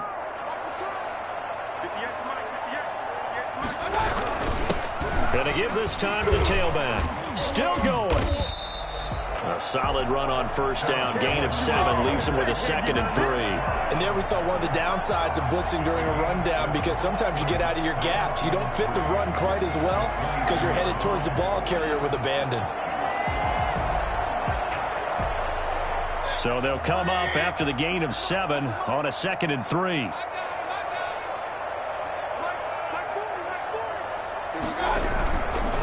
And he'll give it here to his running back.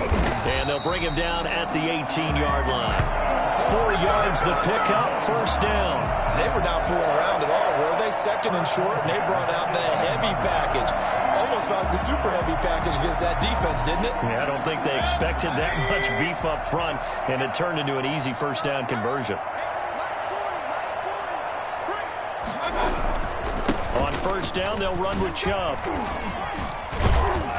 And he's able to break out of 1 tackle, but then quickly brought down. Give him 5 on the carry there, and it'll be 2nd down. You know what really fires up offensive linemen? When the guy that is carrying the ball behind them can create his own space and break a tackle along the way. The first down run got 5. Here's 2nd and 5.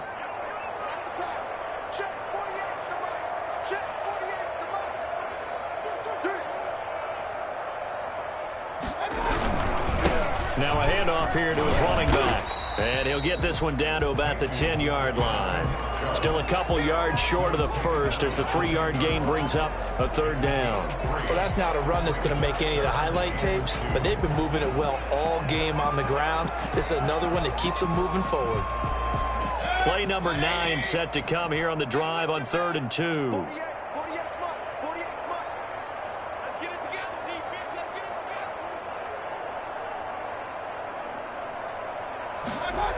They'll run for it. Here's Chubb. And he will be very close to a first down, but I see the closed fist of the referee, and that means fourth down. It'll be called a gain of 2, and that'll leave them with some options here on 4th and inches. I bet they thought they had picked that one up because it was a 3rd and 2 call, and they got awfully close. Now we're at 4th and inches. I wonder if they think they're feeling lucky here and maybe want to go pick it up. And for the second time tonight, his field goal unit comes out here. From the right hash here, should be an easy one. The kick by Parkey is good. And that will just add 3 more to a lead that's already out of hand.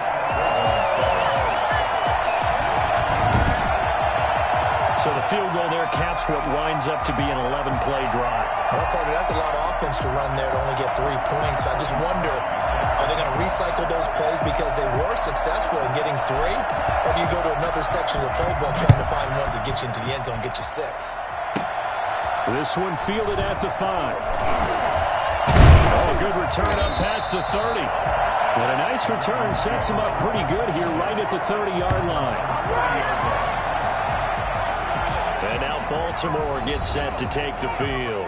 These guys had to punt their last possession, and that's become too familiar of a refrain. Too many of these drives just wound up going nowhere. But you know how in baseball, when the pitcher gets a base hit and he's on base, they bring his jacket out to him to keep him warm? A lot of times the punter goes to the sideline, puts on sweatpants or a wrap over his leg to keep it warm. He might need a massage from the trainer right now from all the work he's getting. The throw right side is complete here on the first play of the drive. And all the way down to the 29. A big play that time for the Ravens. 41 yards. Oftentimes now offenses aren't nearly as precise as days gone by. They just tell receivers, find an open patch of grass and let the quarterback find you. And that's exactly what they did on that play. First with the pass through the air, nice chunk of yardage there, and then additional pickup with his legs after the catch.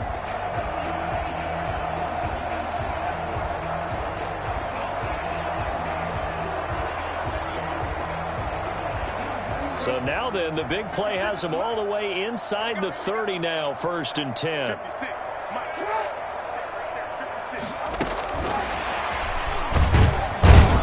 And he went backwards. He'll be down at the 30. He was unable to shake free there, and they'll cover him for a loss of a yard. Well, we saw a lot of negative plays that resulted in plenty of lost yardage in the first half, and that trend is continuing here.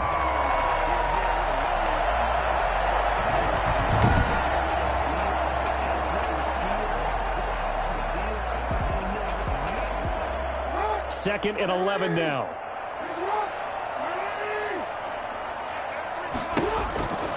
To throw is Jackson. Out to his left.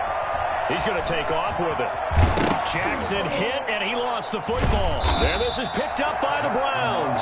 And a big turnover there as his guys will get the football back. That's unfortunate because he had a nice run going, but give credit to the defense. They got a hand in the cookie jar there, CD. You have to think about vision, finding a place to get down after you know you got all you can out of a run, and obviously ball security is paramount. In today's football, everyone's coming after the rock. You've got to make sure you protect it and protect the yardage you just gained.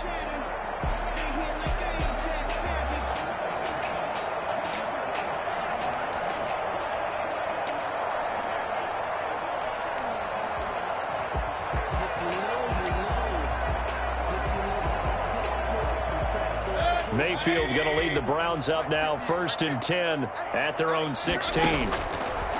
Mayfield now after the fumble recovery.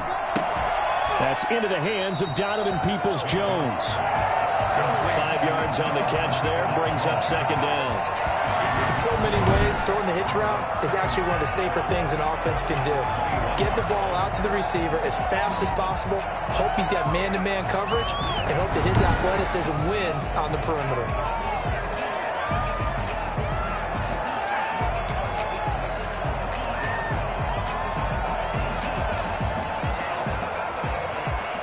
Four receivers to keep tabs on here. 3 of them to the right side on 2nd and 5. Mayfield. And they work this well upfield across the 45. A first down there on a pickup at 25. A great job pulling that one in from a guy, as we know, who can really blaze. He's got a lot of speed. And that speed can work for him so many different ways. Sometimes he just takes off and goes and just runs past people. Sometimes you get people to back off so far that you can catch everything underneath. But still, at some point in the game, you probably have to make some contested catches, right? Sometimes you have to go up and beat a defender for the football. He has that in his arsenal as well. Showed it right there.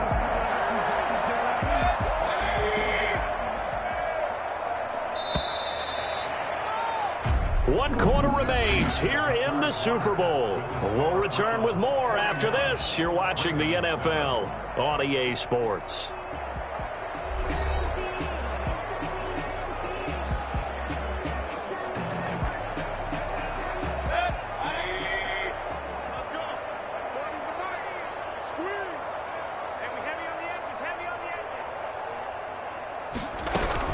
On first down, it's Hunt. Down right around the 25. Give him a couple on the carry there. 2nd and 8. Brandon, I've got to think this offensive line has got some smiles on its faces. And I know it sounds crazy, but they practiced for this back in training camp. They knew they'd be in situations where there'd be extra defenders in the box coming after them, trying to keep them from locking down a game. Right now, they want to show the world they're up to the challenge. And it's been like this all night long. Nowhere to run as they stop him behind the line. A yard in the wrong direction makes third down tougher. 3rd down and 9. Brandon, it's clearly a running situation when you're up in the 4th quarter. They're going to have to stack the box and make it difficult for them to move the ball. Made it very difficult right there. Now they need to repeat that effort. Yeah, bring 7, 8, 9, whatever it's going to take to slow them down.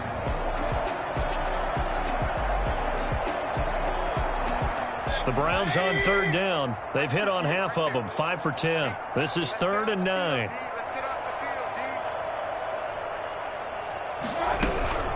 Out of the gun, they run it with Hunt. And that's not nearly going to be enough. Stopped at the 22, and he needed plenty more. 4 yards on the pickup there, but it's going to take him to 4th down.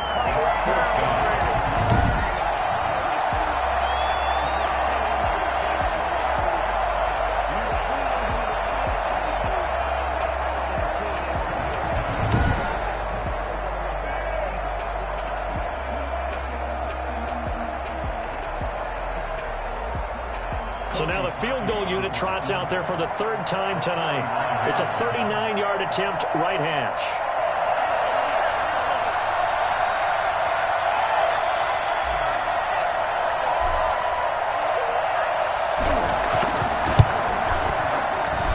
And Parkey's kick is good. And they're well on their way now as the lead grows even larger.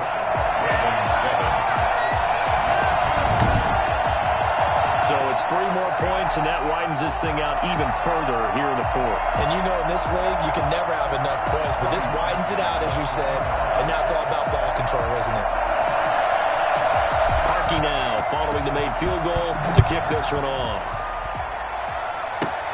This is taken just shy of the 10. A solid return, pretty good field position. They'll start at the 32. They're on the 32-yard line. Now the Baltimore offense heading back out onto the field. And their Super Bowl hopes are dwindling here in the 4th. That AFC crown from 2 weeks ago starting to seem like a distant memory. And this one just has not gone as they had hoped. Jackson and the Ravens come up now 1st and 10 at about the 32. And from the shotgun, he'll throw. Man open left side is Brown. 5 yards on the catch there, brings up 2nd down. One thing I think that's safe to say defensively, the tackling's been really good. And because of that, it's been very, very hard for them to move the ball because you're not getting the benefits of run after catch. They're tackling them almost on the spot. That means you have to run extra plays, harder to move it. Here's 2nd and 5 now from the 37. Here's Jackson to throw. A throw over the middle, caught by Bryant. And he'll be taken down, but not before he gets into enemy territory. Give him 14 on that one and a first down. Well, this game was decided a while ago, and that completion there, it's going to artificially inflate his passing numbers. So right now, the only one really applauding probably his agent as he thinks about angling for a new contract. Give him a couple on the scramble. It's second down. So many times we talk about having good eye discipline when you're playing defense, making sure your eyes are in the proper place on a given play. Looks like that discipline came to the front there, didn't it? They were able to hold him for a short gain when he took off running. Throwing again on second down. Jackson. Out left side here to Bryant. And they're going to have another first down as he's going to be tackled at the Browns' 35. Give him 11 yards that time and a new set of downs. Well, this game is certainly pretty well over. They go ahead and mark it in the win column. But as a defense, they don't want to get so soft now that everybody just throws the ball all over the place against them, gets big yardage, and puts points on the board. They have pride, too, on that side of the ball. Throwing on first down, but this one winds up to be incomplete. He was looking for Nick Boyle that time. And now it's second down. They've given up a few first downs on this drive, but getting the incompletion there, that should give them something to build on and maybe turn the tide. Here's second and 10 now from the 35. To throw again, Jackson. And that is incomplete. Des Bryant, the intended receiver. And now it's third down. They'll probably spend a little extra time dissecting the game film after this one. I think that part of their plan was to hit them over the top of the deep ball. They've been unsuccessful all night. Here's Jackson on third down. He can run. Jackson hit, and he lost the football. And this play comes to a halt at the 33, and obviously that's well short of the first down. And a little bit of good fortune there. He wasn't able to get it back, but he did have a teammate on the spot able to retain possession for them.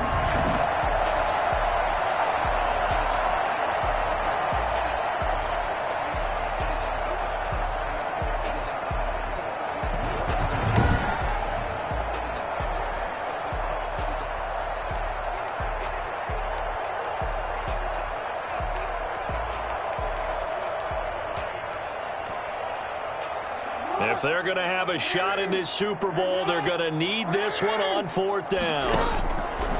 Here we go. It's Jackson on fourth down. He may try and run for this. John Harbaugh not afraid to go for it this time. Doesn't work out.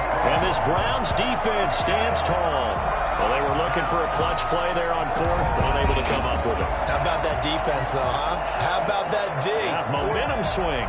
And, you know, I remember playing how much fourth downs were emphasized, you know, because, as you said, it's a momentum play.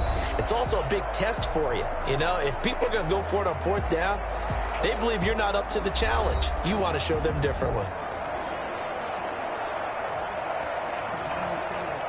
The Browns drive about to get started, and they are trying to play it cool down on the sidelines, but they know that they are very close now to wrapping this thing up and letting the celebration begin. A Super Bowl title within reach now as they try to polish this thing off. At the 28-yard line.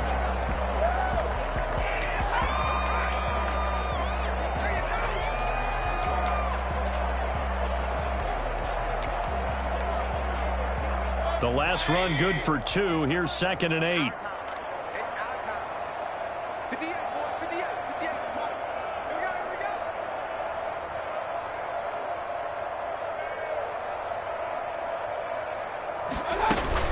Running with Hunt here out of the shotgun. They'll only get a couple up to about the 30. He continues to struggle to find a crease to break off a big one and might need to just put that aside and just try and ram his way forward and get what he can. The Browns on third down. They've converted 5 times in their many chances thus far. This will be 3rd and 6. A toss play to Chubb. And they'll get him down about 3 yards short of the first. 3 yards won't be enough here as that'll bring up 4th down. Well, this was just simply excellent defense. On this third down, they had to be alert for the possibility of a pass, but that didn't stop them at all from understanding what was going on when they decided to run the football, and they just swarmed and stuffed them for almost no gain.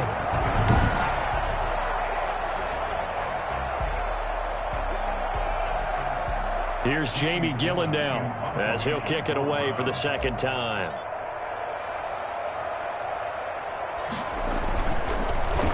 And here's a very low-line drive, almost whiffed on it. And this will be down by a member of the kicking team just outside of the 30-yard line. At their own 32-yard line. The Ravens ready to take over. And it's becoming more and more apparent that this is just not going to be their night. That Lombardi trophy so close, but the expectations simply have not matched the results as they start on this drive, 1st and 10. Jackson and the Ravens come up now, 1st and 10 at about the 32. From the gun, he'll set up to throw. Jackson hit, and he lost the football. But it looked like a Raven was able to get in there, and they will indeed keep the possession. So they escape, so to speak, maintaining the football. Defensively, though, opportunity missed. It definitely was, because that's all defenses talk about. Getting the football and either advancing it the other way or just getting possession and turning it over to their offense. That can be a little bit deflating. You're exactly right. A lost opportunity. Pass protection has been a problem all night long as they come up facing second and a bundle. Jackson from the shotgun. Throw left side complete. That's Brown. And he'll get to the 29-yard line, brought down there. 6 yards is the pickup, and that'll lead to a 3rd down. Never make the mistake that the slot receivers, especially the little guys like we're watching here, are just quicker than fast. A lot of them combine quickness and speed, and they catch a lot of footballs, as we just saw there.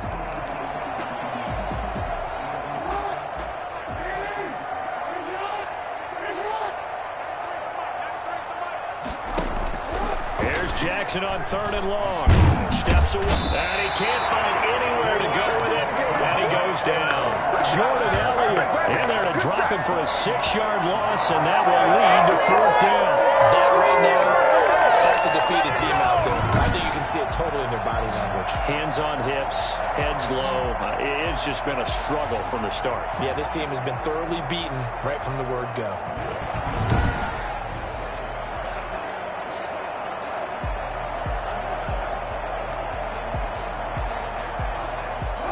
They're going to try and keep hope alive here on 4th down. They're going for it. As expected, they're going for it to keep the drive alive. He gets it to Brown, complete. And he'll be taken down, but not before they work it across midfield. No reason not to try it there. They do indeed convert on 4th. Now compelled to go for it there on 4th down, trailing in the 4th quarter. They got it done. And there's always a lot of pressure on a 4th down call. Doesn't matter the distance. You still have to get it done, as you noted, and they did.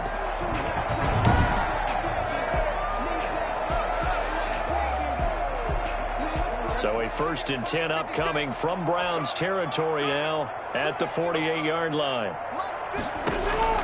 Now it's Jackson. Oh, it's a screen pass. That's complete. And he is tackled inside the 40, not quite to the 35. That's over 40 yards of movement with those last 2 plays. They ran that one well, and not only did they pick up a nice chunk of yardage on the screen, they sent a message to the defense. Rush the passer all you want, but you better be careful. We can hit you going back the other direction. So from the 36 now, 1st and 10. From the gun, it's Jackson. A short throw caught by Andrews. And he'll have a gain of 3 to the 33. 3 yards the gain there, 2nd down. Well, they're unable to convert that into much, but it's never a bad idea to try to get the ball into a tight end of his caliber's hands and see what kind of disruption he can cause. To throw again on 2nd down, Jackson. And his throw here's incomplete. At this point in the game, they've got to continue to try anything they can. They're still working at it, even though this one feels like a lost cause.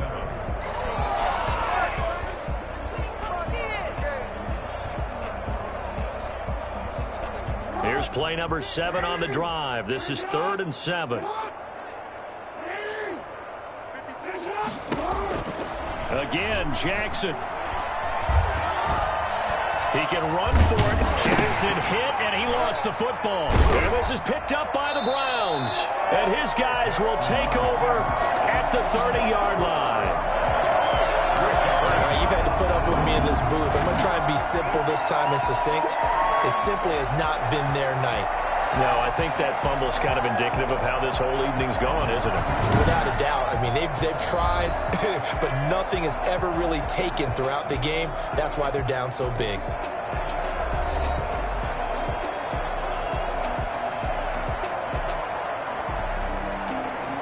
Mayfield going to lead the Browns up now, 1st and 10, right at the 30. He'll start things off with a handoff to Chubb. A very tough run, but for a short gain out near the 32. A gain of 3, 2nd down. That's it. That's what you want. Straight ahead positive gain. Just keep that clock ticking. At the 32-yard line.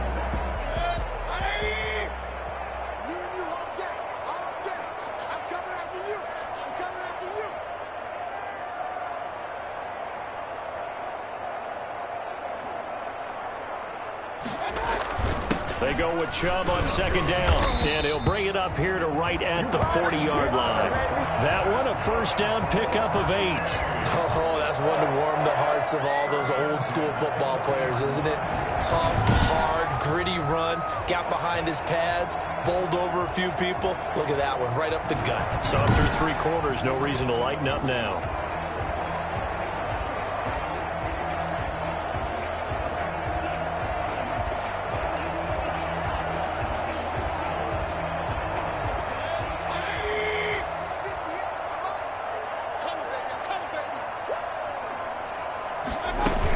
They'll run on 1st down. Hunt. And he's going to get a solid gain of 9 before being brought down. 2nd and right at a yard. I know you're trying to wring every yard out of a run, but I think 9 yards there is ideal in this situation. Yeah, now next couple plays, you only need 1 yard. Keep that clock rolling with a lead here in the 4th. Yeah, what you're saying is maybe if it takes you 1 or 2 more runs to get the 1st down, that's extra time, extra plays. Really hurts the team on defense. On the ground, it's Chubb. He's got the 1st down and more inside the 40. And finally down at the 32-yard line. That one a gain of 20 and a 1st down. Brendan, every great running backs coach I've talked with has always talked about when you have great vision, you're not consciously thinking about your cuts and your moves. You're just doing them. And I think that's what we're seeing tonight. He's about to run them into submission, hasn't he? You took the words right out of my mouth. I was just going to use that phrase. He has run them into submission. Wave the white flag. So in Raven territory now. Here's a 1st and 10 at the 32-yard line.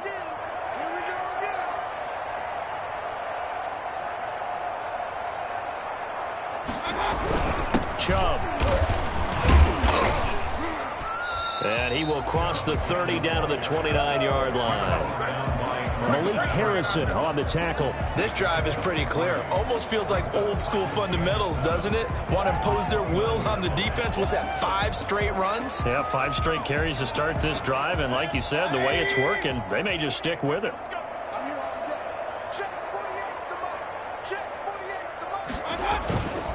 Mayfield hands it off to Chubb.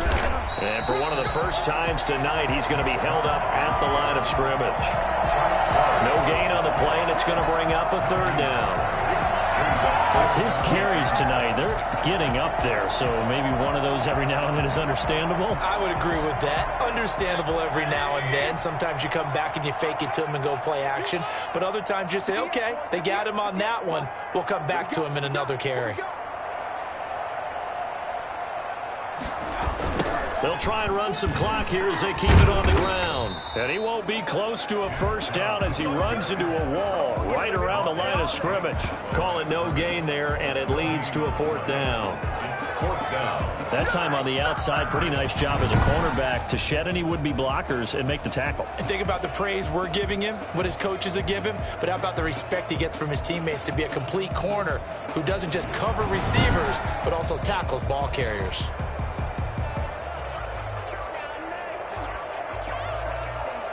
So they'll turn to the kicker again. He's been a busy man thus far. From the right hash, it's a 46-yard attempt.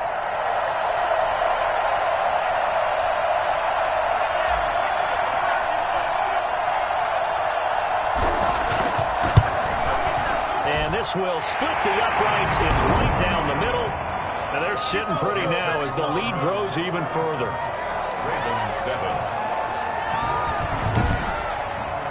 So chalk that down as an 8-play drive capped with a field goal. Yeah, as a friend of mine used to say, they were moving and grooving for a while, but they couldn't keep the momentum going enough to get a touchdown out of it. Parkey now following the made field goal to kick this one off. Pulls it in at the 13.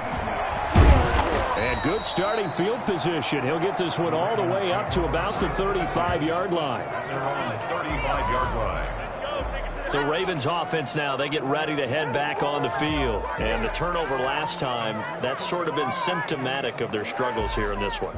Big word. I like it, though, because you're exactly you right. Like that, don't you? All game long, they've struggled moving the ball, turning it over on the last possession. Is that word again, symptomatic? Yeah. I like that. Your analysis symptomatic of the success of this broadcast. What I like is that you gave me the word, and I just kept using it.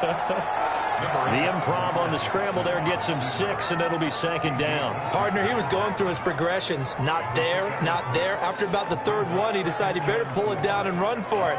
And he slides down and avoids the hit for good measure. They don't need to run another play here before the 2-minute warning. Let's see if they do it anyway. Looking to throw again on second down. Jackson. Oh, there's that man again. It's complete. And he'll get it out a couple yards shy of midfield at the 48. 7 yards there and a first down. First and 10 at the 48-yard line. And Super Bowl 55 down to the final 2 minutes.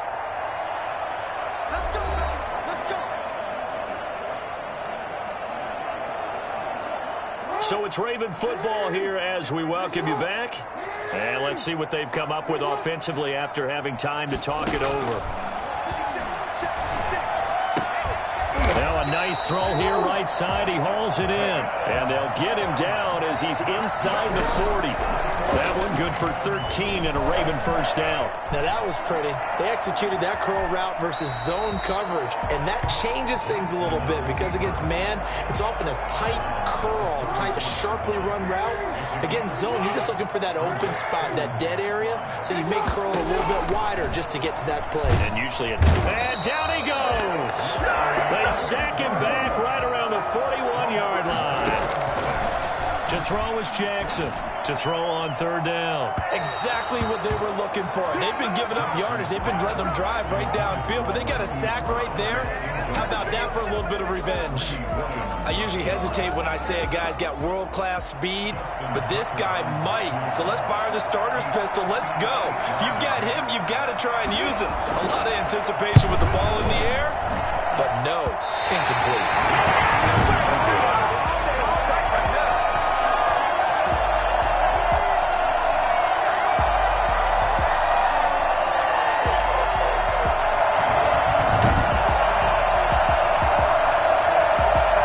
Take over again on offense. Out comes Cleveland. And a few kneel downs should just about do it. Now, defensively, they do have all 3 timeouts, but very little reason to use them at this point. So make it 2 missed field goals for him now, but I have the sense, given that distance, you could probably forgive him here on this one. Yeah, this is out of the range of just about anybody on planet Earth except probably you, partner. But you just got to drive it out low and hope that somehow you hit it absolutely perfect. But no real chance for this one to go through. And they'll work this down to the 40-yard line, tackled there. Right off the bat, it's a first down to start the drive, 12 yards. For a lot of guys playing this game, there's no better feeling than running right through a tackle. He's able to lower his center of gravity and churn his legs for a really nice pickup.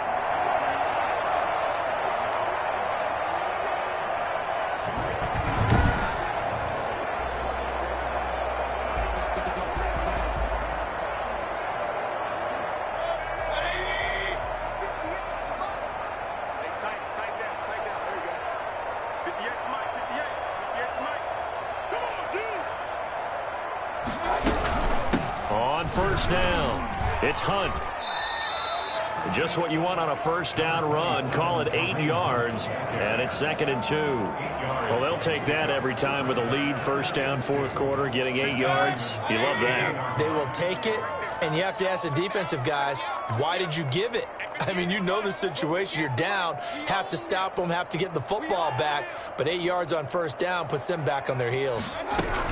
They'll run again with Hunt. And he'll work it inside the 30 to the 29-yard line. And how about this? The dog pound gets the crowd. The Cleveland Browns are the Super Bowl champs.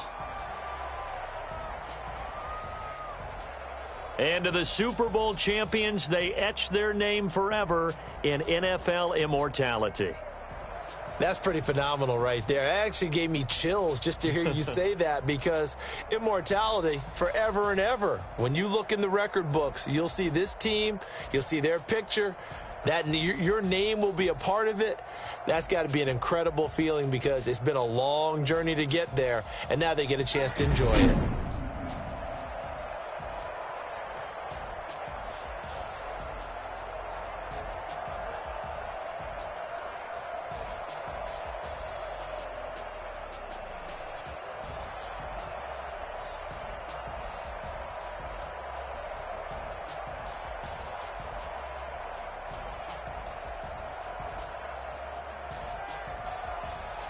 And they end this year just how everybody wants to end the year, holding the Lombardi Trophy. What a season for them. What a ride it's been for us as well here in the booth. For Charles Davis and our entire crew, I'm Brandon Gaudin. Thanks for watching, everybody. We will see you next season right here on EA Sports.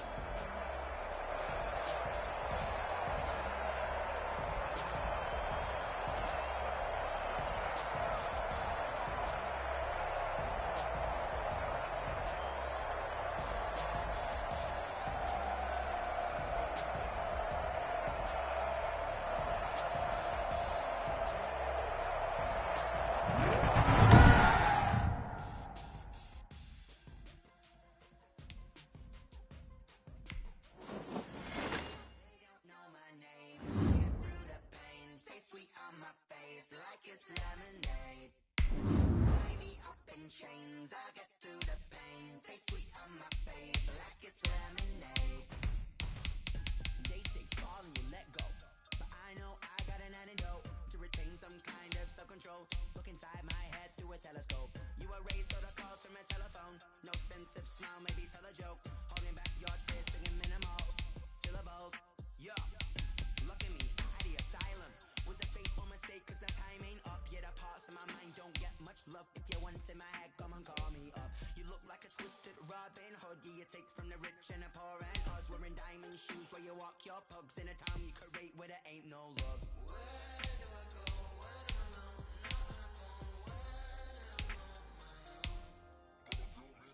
They don't know my name. I get through the pain. Taste sweet on my face like it's lemonade. Tie me up in chains. I get through the pain. Taste sweet on my face like it's lemonade. Stop taking but still got a reflux. I drip out from the socket to a teacup. Drink up inside, look when they peep us. Choose us in the belly of the beast, but outside there's a war going on your front lawn. Black Hawk, see the red dawn horizon. Blind yet I'm rising, abiding by laws of attraction. My thoughts still rising. Thinking, what type of knowledge don't sink in? Life gives you lemons and my only thought is drinking. Thirsty, will I be alive or dead before 30? That's all that concerns me early. Lemonade quenching my inner rage when it takes center stage. Way before they pour it on my grave. When it made, let it set my soul ablaze. On the each and every way, put me in the water for the save. They don't know my name. I get through the pain. Taste sweet on my face like it's lemonade. Tie me up in chains. I get through the pain. Taste sweet on my face like it's lemonade. They don't know my name. I get through the pain. Taste sweet on my face like it's lemonade. Tie me up in chains. I get through the pain. Taste sweet on my face like it's lemonade.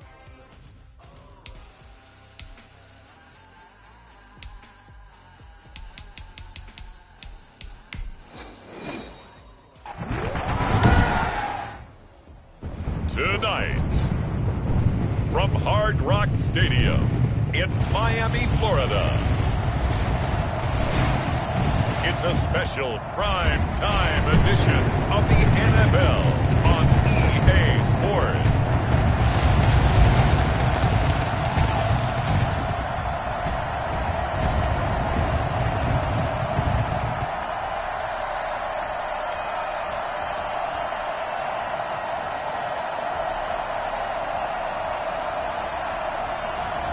we'll see Tua Tagovailoa and the Miami Dolphins taking on Jalen Hurts and the Philadelphia Eagles.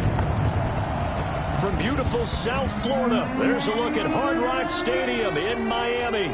The excitement brewing here in South Florida as a moment ago the Dolphins starters were introduced to this home crowd. They're fired up as well as they get set to match up with their opponents. Jason Sanders to kick off for Miami.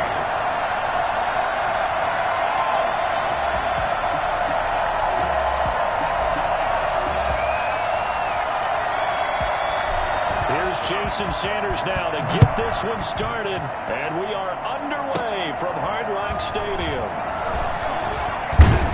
And they'll start this drive just across the 30. Pretty nice work on the return. Philly's offense getting ready, and Jalen Hurts ready to lead them. The second-round pick who started his career at Alabama, then finished with an electric senior season at Oklahoma. What I enjoyed this week is that you asked to talk to his offensive center before the game and find out a little bit more about him and what the relationship is. And that was a pretty positive story, wasn't it? Yeah, and really what I took away from that is just how it has permeated throughout the entire offensive line, the relationship they've had. It's really a group that's in sync. They care about him. That's the thing. They really care. And when you care that much, you're going to play that much harder for him and give him a better chance to lead the team that wins. 7 yards, the pickup on the pitch and catch.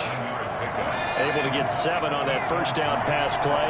2nd and 3. A good, safe pass there right off the bat. That's almost a rhythm play. That's what we like to call it. Get them into rhythm early, something safe, something they're confident about, something they feel good. And once that's completed, then you just keep moving from there because the confidence elevates.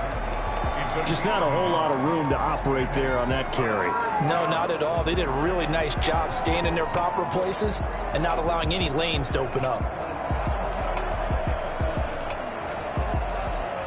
An early task, 2 plays in. This is 3rd and 2. From the gun, it's Hurts. And the Dolphins rush gets home. Down he goes. Just not much a quarterback can do there, CD. The pressure was in his face almost instantaneously, led to a very quick sack. And they decided to go with the safety blitz there. And look, if that gets picked up, quarterback really has the advantage then because he'll have more time to throw the football and some wide open space. But when it doesn't, that's a guy who gets a free run into the backfield, and oftentimes the QB ends up on his backside as he did there. As we check the next-gen stats, you'll see he had precious little time to do anything with the football there. On is the punter, Johnston now, as he sends this one away. And this one goes sailing out of bounds. Where did it cross? Well, they're going to say on this side of midfield. Here is Tua Tagovailoa heading out to lead this Miami offense. I read something prepping for this game that he said prior to, and I think he really said it a few months ago, where he talked about he wants to have the type of season that at the end, he's buying gifts for all the guys who have helped him along the way. And I know that the team wants to hold him to that and really get into his wallet. But that's what good leadership gives you. You know, at the end of the season, because you've done a great job, QB, he's usually the guy who springs for the good stuff. It'll be a pickup of 10 yards. And that'll make it 2nd and a foot or so. Now, that was an excellent run. And when you see that happen, that's when you're seeing guys doing their job and then some people doing a little bit more. Offensive linemen and tight ends, they're expected to block. But the wide receivers, all they want to do is catch passes. So when they block on a big-time running play and create extra space, you've kind of hit the jackpot there. And that'll be incomplete. Took a pretty good shot as he tried to pull that one in. Couldn't hang on, 3rd down. Nice play there to force the incompletion. And to me, one thing's for sure. When you're the underdogs and you're playing on the road, you absolutely have to get takeaways. You've got to get the ball from them. Yeah, win that turnover battle, going to be key. They didn't get one there, but you get the feeling they keep making plays like that, they might just get a few. Yeah, once you get one, defensive teams think they come in bunches. Able to find Shaheen, the tight end. And he is out of bounds right around the 10-yard line. They're able to convert on 3rd down, and that sets up a 1st and goal. Big completion there on 3rd and short keeps their opening drive alive. Not only alive, but plenty of possibilities now. 1st and goal, and you know me, I'm a big advocate. If you're going to throw the ball, throw it early in the down and distance count.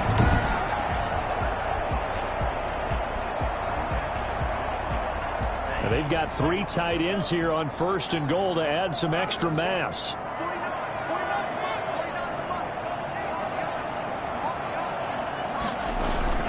On play action, here's Tua. Toward the end zone, but that's going to wind up incomplete. He was looking for his tight end, Mike Gesicki, but it'll be 2nd and goal. Leads to 2nd and goal. They fake the handoff. Now Tua. To the end zone, but it's incomplete. He was looking for the tight end, Adam Shaheen, that time. But now it's 3rd and goal. All right, Captain. It's batten down the hatches time defensively. Dodged 2 pass attempts to the end zone. Now what do you think they're going to try and dial up on 3rd and goal? Well, knowing them and knowing what we just seen, I think they're throwing it again, don't you? I think you have to. I think in this situation, you've kind of run out of your running plays, fire another one into the end zone. Call it a gain of 5, but still a decent ways from the end zone now on 4th and goal. Looking at this situation, if you're at the 1, the 2, maybe you go for it. From here, you kick it. I agree. I think you have to get points in this situation. 4th down, I don't chance it at all. I put the points on the board and go back and regroup.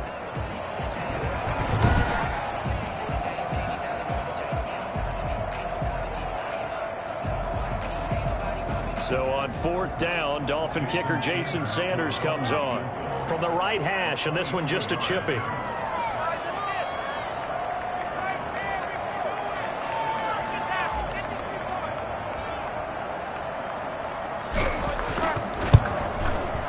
Sanders' kick is good, and the Dolphins will jump out to a 3-0 lead.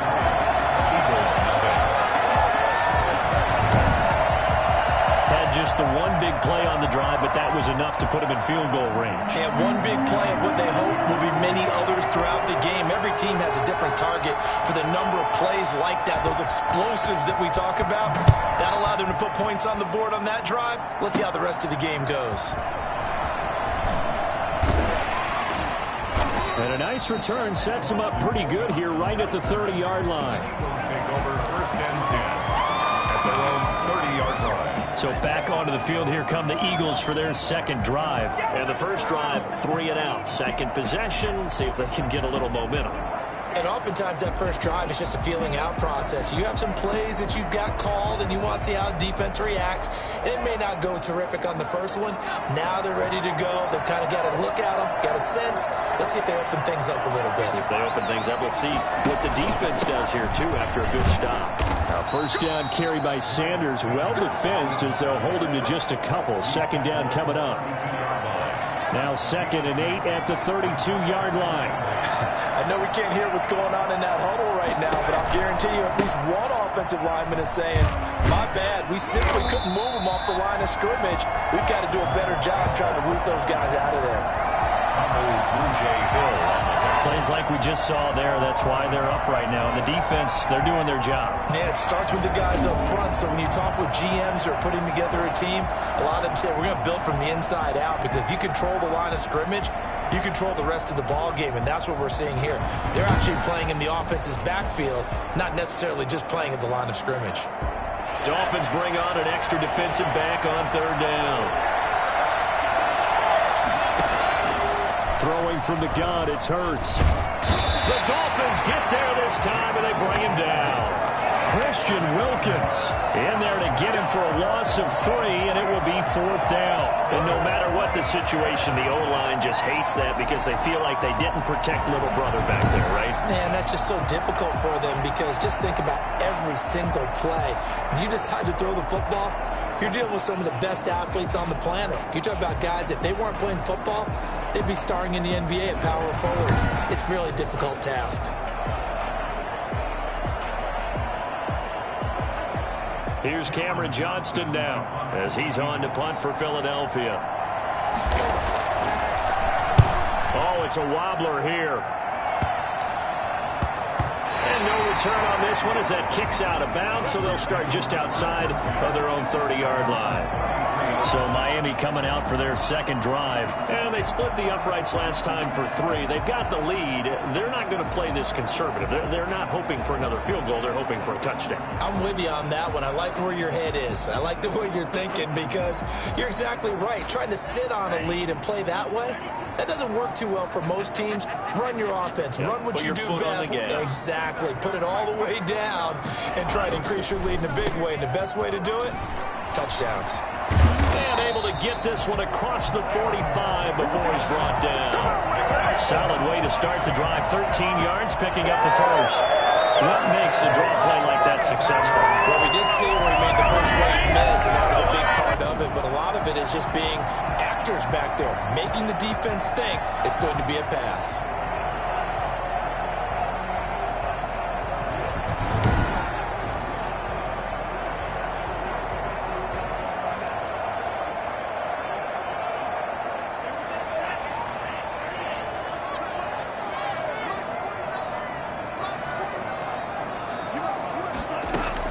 On first down, Tagovailoa going deep here for Parker. This is caught inside the 15. And all the way in for the Miami touchdown. Devontae Parker, 54 yards. And the Dolphins strike quickly here for 6 points. I think it's fair to say there's nothing that gets a crowd to its feet quite like a big play, and that was something special there. Boy, was he moving. And that's the kind of play where you have to kind of catch your breath afterwards. So just give me a second here, because when he shifted into high gear, he was an absolute blur out there. No substitute for speed. We talk about that all the time. The evidence was right there. And according to Next Gen Stats, his top speed on that one, better than 20 miles an hour. Jason Sanders now for the extra point.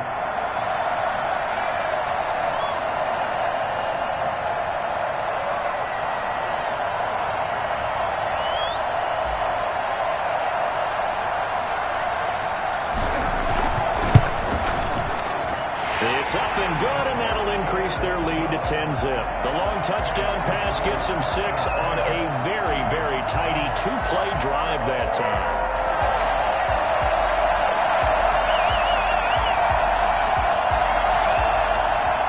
Sanders to kick off for Miami.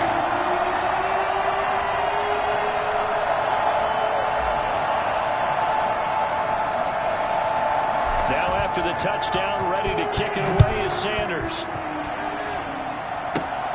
Takes it at the 7. And a decent return out to the 27-yard line. The Eagles take over first and 10. Their own 27. Here's the Philadelphia offensive unit now as they head out to take over possession. They've shown precious little here offensively thus far as they try again with a first down now.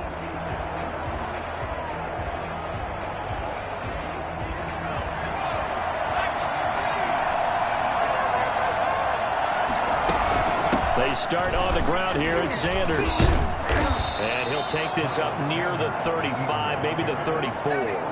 It's a 7-yard carry to set them up with a 2nd and 3. But you're down early. How do you get back in the game, maybe establish the run? I think they're trying to do that. Now, I'm with you on that one, and what I like about the message is that there's no panic from the head coach. He's already told his offensive coordinator, let's run the football, let's get things settled down a little bit and find our way back into this game.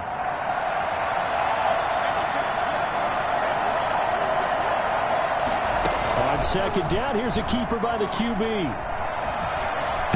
And they'll get it up just short of the 45 at the 44. It's a first down on a gain of 10. We know they have these RPOs in their playbook, and look, we're seeing it here in the first quarter. You think we're going to see it as the game continues? They trotted them out early for a reason, partner. They're letting them know that this is in the arsenal, and we rely on it. You better be prepared, because this is going to be an all-day affair trying to stop them.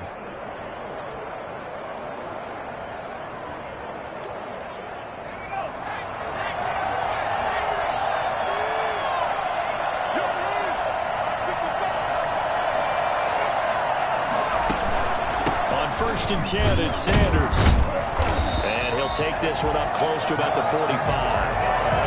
Jerome Baker there on the tackle. No doubt about it. A really nice job there by the defense, not allowing him to get to the perimeter. But that means your defensive ends, your outside linebackers, the guys that you pay big money to sack the quarterback, they also have to have interest in the running game as well. And they did a nice job there of holding the point of attack and not giving ground. Second down, here's Hurts. eluding the, and he can't get rid of it. He's taken down. Emmanuel Ogbah that time, able to drop him for a loss. And that is the third sack this offensive line has allowed in this first quarter. Well, that puts him on pace. Let me do the rudimentary math here. To be sacked 12 times in a game, I know he's not going to go for that. I wonder if it's going to reshape what they decide to do on offense in terms of play calling. Well, I can tell you what, when he popped up, shaking his head, frustrated right now behind center.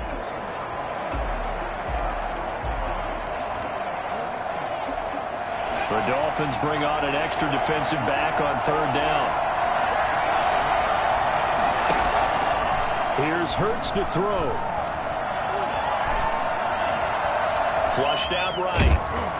And he gets this to the 48, but no further. Well short of the line to gain. The scramble good for a nice gain of 10 yards, but still fourth down. I thought he did a pretty good job there to get back what he could, but let's face it, that sack on second down, talk about throwing a wrench into the works. He certainly did. Yeah, he did everything he could there trying to pick up some positive yardage, and he did, but not enough.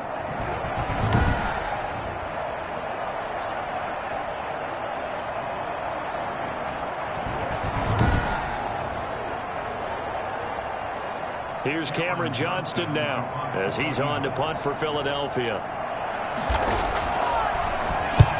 And he gets it away, a directional kick going toward the sideline. And this will depend on the spot as it sails out of bounds. And they'll say it sailed out at the 10-yard line.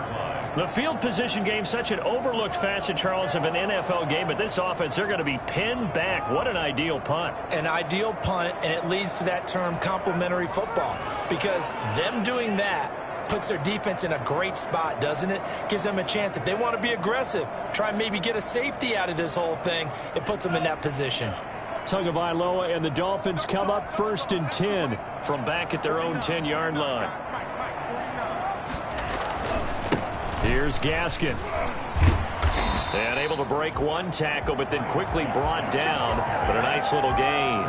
It's a 6-yard pickup, but it gets them to 2nd and 4. Well, they're making an effort to get the ground game going tonight. So far, it's working. I like what we're seeing from the offensive line. They seem to have the leverage going, and they're controlling things and reestablishing the line of scrimmage, moving that defensive front backwards. But also like what the runner's giving us, too. It appears that he's been waiting all day long to get out here and take off. Able to fight through one tackle. They'll get him to the ground at the 20 following a pickup of 4. When you find that kind of yardage, you couldn't be more confident as a ball carrier. And guess what? You're going to go back and tell your offensive coordinator, I'd like to keep carrying it, thank you.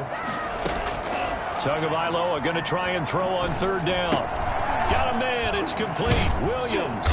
And he gets the first down here as he's taken down at the 24. Just 4 yards on the pickup, but that's good enough to extend the drive.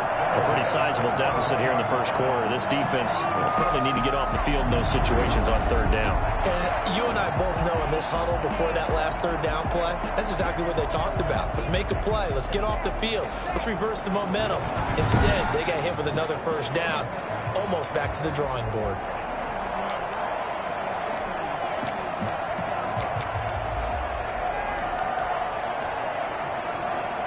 First and 10, and they've got 3 tight ends out there. A jumbo package look. They'll run now with Gaskin. It's a pickup of 4, and it'll bring up 2nd down. Well, the end of all that hitting and hollering, it was a 4-yard run, so the offense is going to go back there and feel pretty good about themselves. Defensively, you have to feel okay because you didn't let it turn into a bigger run.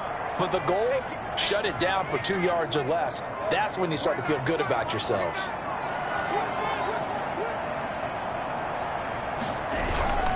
This is Gaskin on the carry. And he'll have a Dolphins first down as he gets it up past the 35. Well, they're making a real first quarter statement with a run game, no doubt. For those who remember old school football, running it, establishing things, seeing backs find holes, get through them, they've got to like what they're seeing from this unit so far. Right now, they've decided to, as you said, establish the run game, and they've been successful doing it.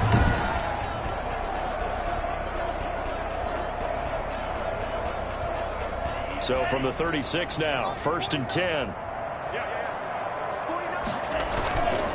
On the handoff, it's Gaskin. And hard running's going to get him over the 40 to the 42. 7 yards on the pickup there, and it'll leave him with a 2nd and 3. You often say that sort of opens the playbook now, 2nd and short. What do you think, early shot here? I like where you're going. Obviously, we've been together for a while because you know me. I want to take that shot early and loosen things up. And he'll be taken down at the 46-yard line. 4 yards the pickup, 1st down. Not your normal call in short yardage, but the toss works very well there. Big people out in front, being physical, and they pick up a 1st down.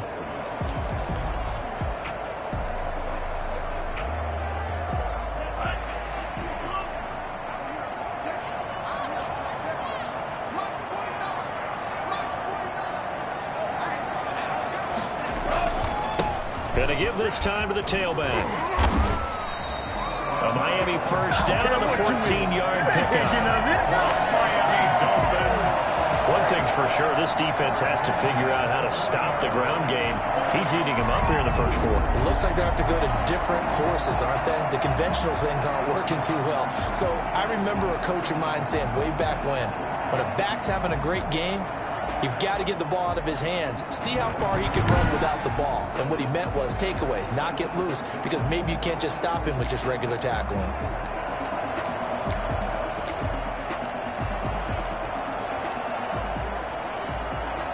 So from Philadelphia territory now, here's a 1st and 10 right at the 40.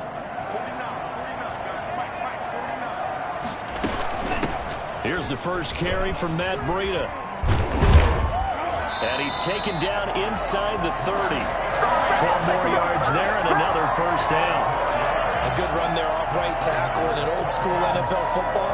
The right side, the offensive line, often known as the nasty side. The left side, usually the technical side. Kind of reminds me of the old Atlanta Falcons 2009, 2010. That's how they constructed their offensive line.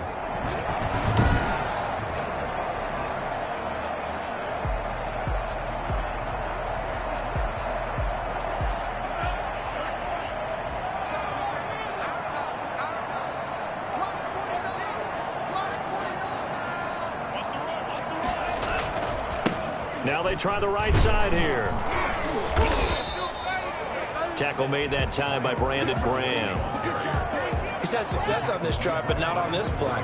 Finally, they bowed up defensively. I think they were determined not to let him take it pretty much all the way down the field. Yeah, it looks like they handled their run responsibilities correctly this time. What we call them run fits, everyone was in the right place.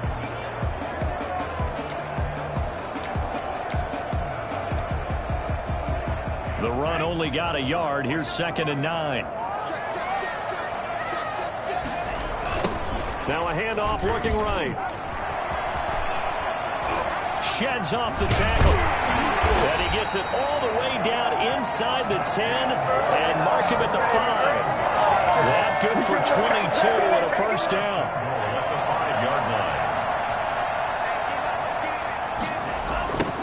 Now they try the right side here.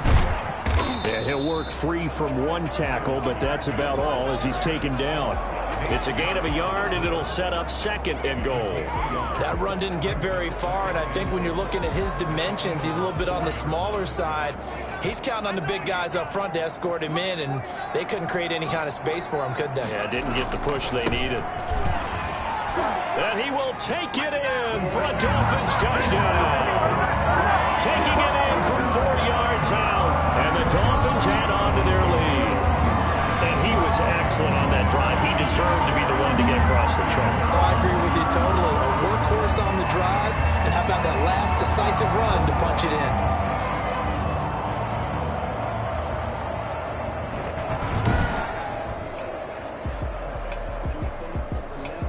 Sanders on for the extra point.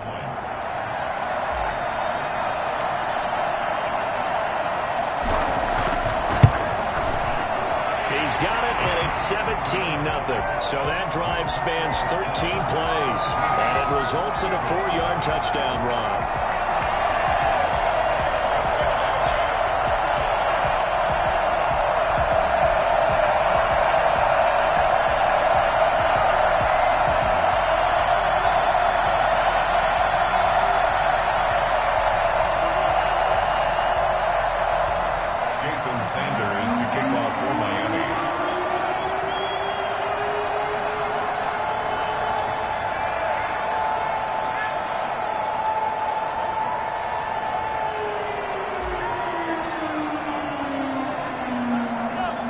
after the touchdown. Ready to kick it away is Sanders. Takes it at the 7. And they'll get him down inside the 30 at the 27. Jalen Hurts in this offense trotting back out. And maybe he's starting to wave the white flag a little bit. He's playing pretty well, but the pressure, it's got to him. Has to find a way to step around it, step through it, or just handle it. Because, as you mentioned, he's having a pretty good day overall. Just the hits keep coming and taking those sacks. That's not the way that they want to finish a ball game with their quarterback on the ground so much. He'd like to stay upright. When he's been upright, he's been pretty good. Hurts and the Eagles come up here 1st and 10. At their own 27. He'll throw from the gun. On the move to his left. He'll run it. He'll have a first down past the 40. And he'll take this to the other side of midfield before going out of bounds. Turns out to be a great idea to take that one. Good for 24 yards. We've seen the pressure get to him several times in this game. There, though, we see him escape it. And we've seen this rookie video before as well. That type of pressure, oftentimes, what do you resort to? Your legs, try and escape. What you hope is that this doesn't become habit for him, that he learns how to handle the pressure, still keep his eyes downfield, and make some throws.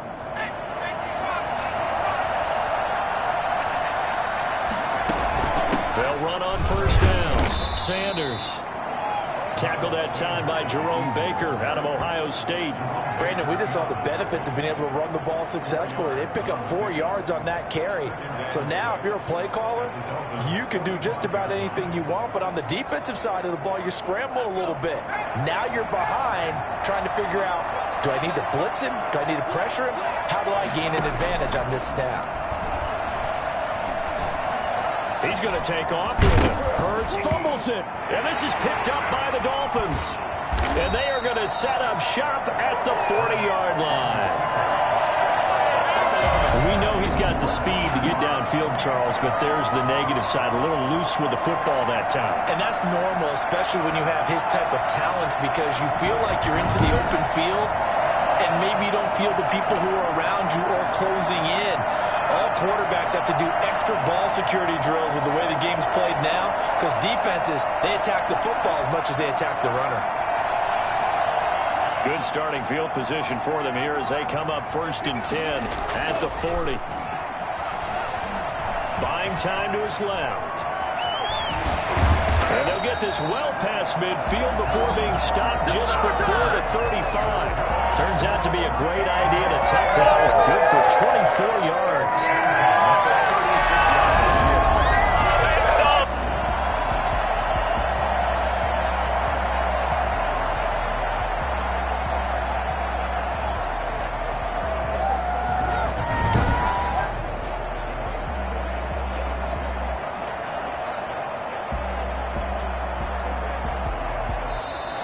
That's the end of the first quarter. 17-0 our score after one. Eagles nothing.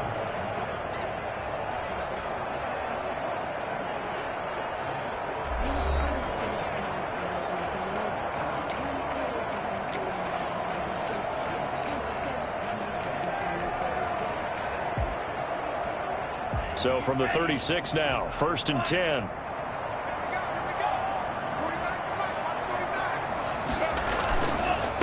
And he'll give it here to his running back.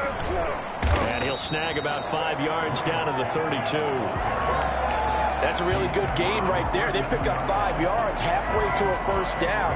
The only problem now in the huddle, everyone's going to want to touch the football. Be a lot of chattering now because they've seen that they can move the line of scrimmage.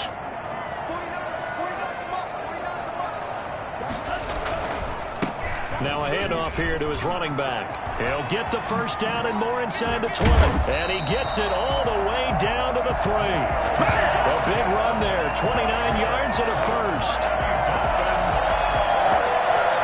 First and goal at the 3-yard line.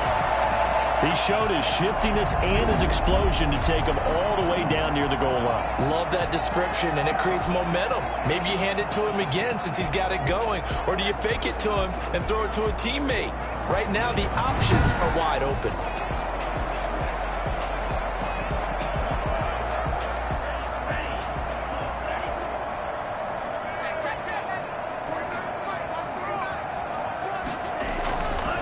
They'll try and run for it on first and goal. And he takes it into the end zone for the Dolphin touchdown. Myles Gaskin with his second touchdown here in this first half. And the Dolphins are able to extend that advantage. And always a good first half when you can hit pay dirt twice. And it never hurts to have that good feeling as the game moves on. Just think about halftime. If that's all he gets, he'll just sit there at the half and think, all right, 2 already. I can get some more. I can get some more. And he'll be encouraging his offensive line to create some space.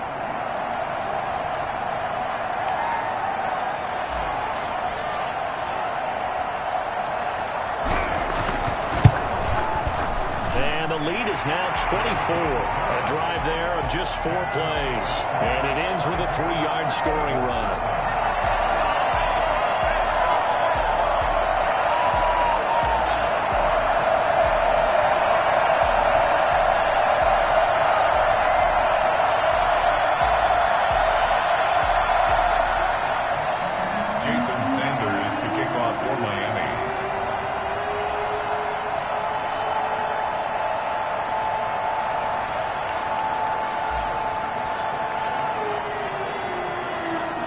Now after the touchdown, ready to kick it away is Sanders. This one taken just inside the 10. And they'll start this drive just across the 30. Pretty nice work on the return. Good job. They're on the 31-yard line. Now back to work for Miles Sanders and the Philly offense. They haven't been able to get him on track. They haven't been able to get this offense on track. No points so far. Maybe it's time to start doing a few different things. Throwing the ball a little bit, maybe featuring other people touching it for a while, and then you've got a chance to come back to him when things have changed a little bit.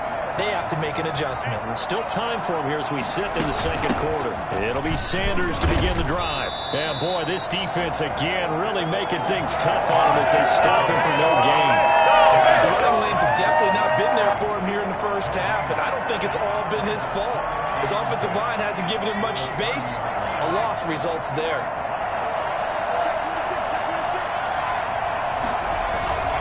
They'll run with Sanders. And the running lane's non-existent in this first half as they'll stop him behind the line. That'll wind up as a loss on the play, so now they're staring at a 3rd down and 12. Some of these play calls, I think they're a little conservative, but you know me, because it's easy to sit up in this booth, right, and make all the calls and think I'm going to be correct. But I would like to see them open things up, because otherwise this defense is going to gang up on the run and shut them down. The Eagles on 3rd down. 0 for 3 to this point. They could use a conversion. This is 3rd down and 12. Trying to get it to Jackson, and it's intercepted. Picked off by Eric Rowe. And the return here is stopped at the 35-yard line. 3rd and long that time. He was trying to make something happen, but a little too risky. Well, the field tilted on him, and what I mean by that is what you said, 3rd and long. Got to push it downfield to try and pick up the first down. Defensive backs live for this situation, and they took advantage of the young man right there.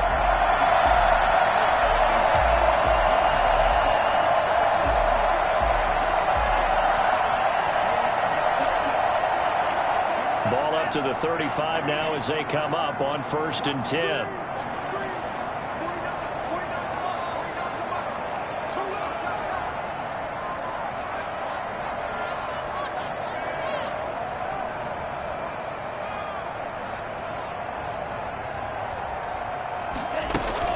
Running out of the gun here, Breida. And now they're going to get him down right at the line of scrimmage. Officially no gain on the play, and it's 2nd down. Defensively, though, they had a chance there to hit him for a loss. Couldn't get it done. Looked like someone was able to knife into the backfield, but he wasn't able to get him down. But his compatriots, they were able to grab him at the line of scrimmage and not let him get any further downfield. Now a handoff looking right. Oh, he breaks a tackle, and he's got an alley. And he'll take this into the end zone for a Dolphins touchdown. Myles Gaskin on his way to a monster game. 3 first-half touchdowns. And this offense is running away with this this one? Well, I tell you what, when you get a running back who can move like that in the open field, that's something to take advantage of, and they certainly did there. And first and foremost, this is all about vision. He can see the play developing right in front of him. And once he's past the line of scrimmage and got a full head of steam behind him, he's just going to keep right on going. And according to Next Gen Stats, his top speed on that one better than 20 miles an hour.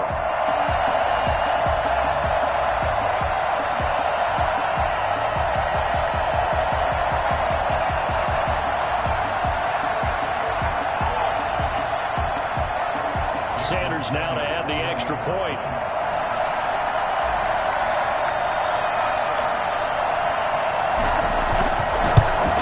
And the route is on here in this first half. It only took him 2 plays there to find the end zone. The last one, the long run, getting him in for 6 points.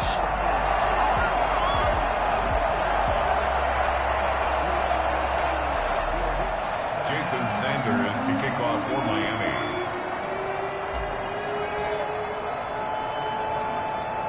Now after the touchdown, ready to kick it away is Sanders. Takes it at the 7. And a good effort on the return there. Gets him across the 30, up to the 33. At their own 33. Jalen Hurts in this offense trotting back out. In second quarter, they're down big already. He's struggling as well. They've got to find something here. He's got to find something on this drive. And sometimes you take on all that extra pressure on yourself, and maybe you have to disperse it a little bit. Lean on some other people, lean on your teammates. And he can't find a receiver, and he's brought down.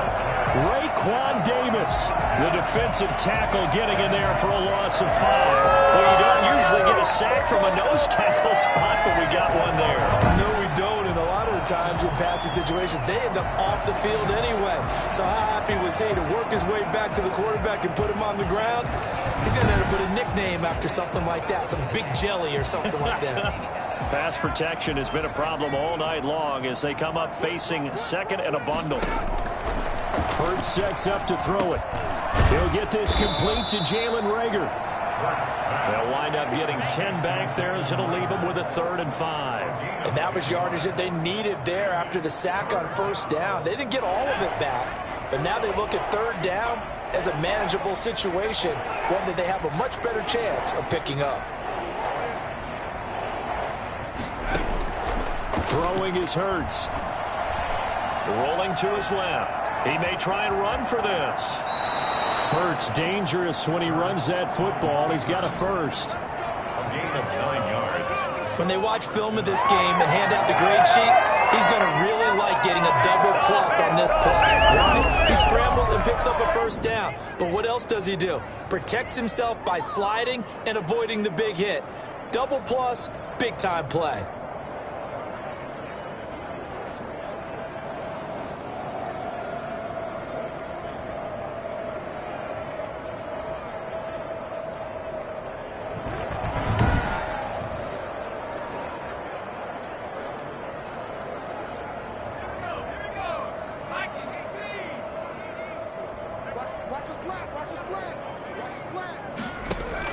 They'll throw on first down with Hurts. And his throw's going to be incomplete. I tell you, Brandon, this defense is playing with some confidence. Haven't allowed a point yet. Flying to the football. I'm telling you, it's almost 11 to the ball on every snap. Another nice job there to force an incompletion.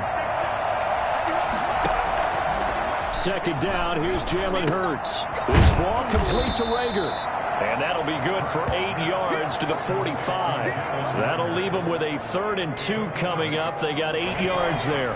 The Eagles on 3rd down. Just 1 for 5 to this point. This time they face a 3rd and 2.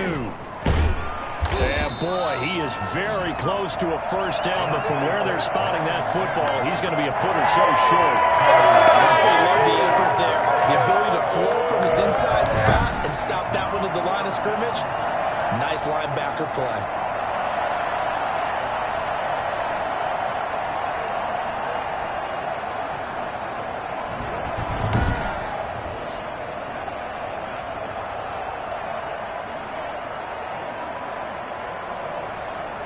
Here's Cameron Johnston now as he's on to punt for Philadelphia.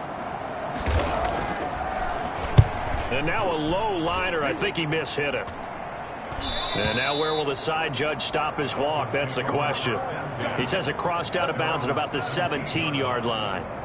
Tua and the rest of the Dolphin offense heading back out. And they have had success on the ground, really as a team, doing well carrying the football. So maybe a little less pressure on his shoulders as the quarterback. Any pressure he's carrying right now, that's self-inflicted, right? He's taking it on. He doesn't need to. Continue to do what you just said. Let everyone else carry the football. That's been effective. Don't have to worry about him throwing the ball in all the situations now. That's got to be a good feeling if he just relaxes and lets it keep coming to him. Relax and enjoy the second quarter lead right now. Now, this is an example of breaking down a defense because on a lot of these runs, he's getting past the point of attack, and guess what he's doing? Forcing the secondary guys to have to make a lot of tackles.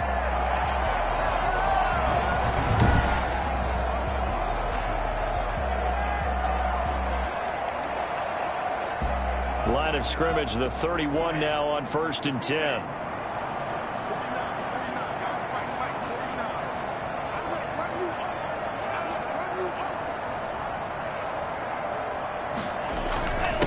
Gonna give this time to the tailback. 5 yards on the carry. Good pickup on 1st down. That's a really nice, tough run inside, and they gained 5 yards on it. And to be frank about it, most offenses don't expect to get 5 yards on a play call like that. So when they do, they go back to their huddle with a little pep in their steps. They're starting to think that they're starting to dominate the line of scrimmage. Broken tackle. And he tried to bounce it outside, but they'll stop him behind the line. It'll be a loss of a couple on the play, so now 3rd down coming up. When this offense gathers to watch the tape, they're going to like a lot of what they saw. They put up big numbers, but they might fast forward through that last play. Oh, there won't be any fast forwarding, partner. I've sat in those sessions before. You end up spending more time on the bad plays than you do on the good ones. It's just the nature of coaches. But I know sitting in that room, when you've had a big game, the night that they've had, you don't want to hear that. You just want to focus on the good stuff. And he'll give it here to his running back. Breaks a tackle down the alley. And he slips up past the 45 before being tackled. That one good for 13 and a Dolphin 1st down. I'm not sure how much more evidence they need, partner, than to understand that they don't start to slow him down. It's going to be a long afternoon here at the stadium because he is just shredding them at this point. And let's face it, coming into the game, they knew he would be the focal point of their attack. This is going to take an 11-man unit on the defensive side to start making plays.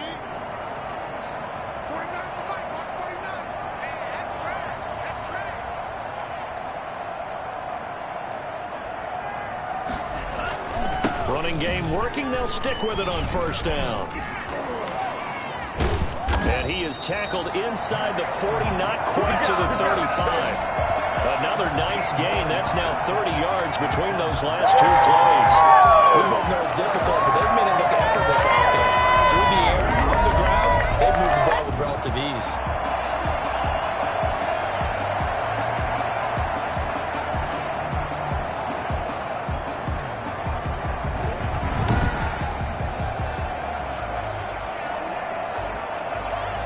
So from Philadelphia territory now, here's a 1st and 10 at the 36.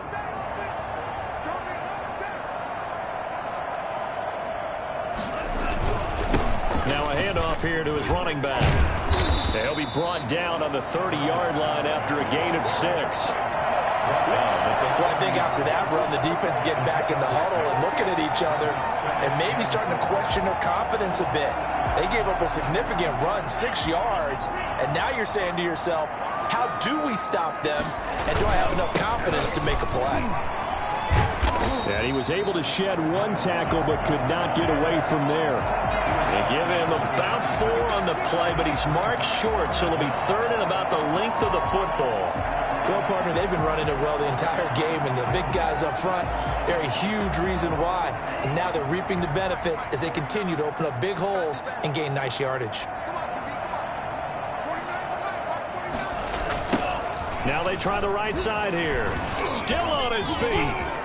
Legs still churning. Like a giant pinball. And he gets it inside the 10 to the 9. They're able to convert on third down, and that sets up a first and goal. He finds his way into the secondary again on this drive. They might want to try getting him down a little closer to the line of scrimmage. Yeah, what do they call that? Third level run. First level being the D-line, and linebacker second level in the secondary the third.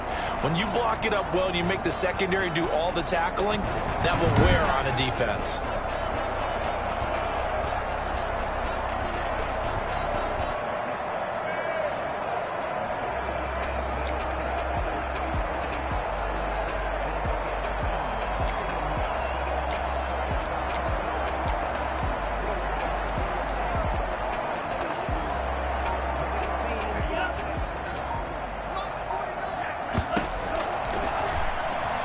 Stepping up, he's going to keep it. And he will take it in for a Dolphins touchdown.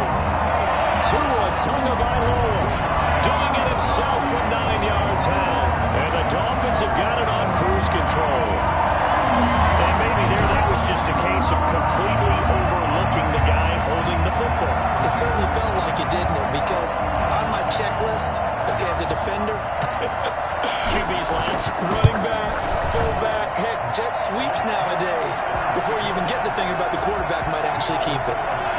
Extra point up and good by Sanders. And a rout is on here in this first half.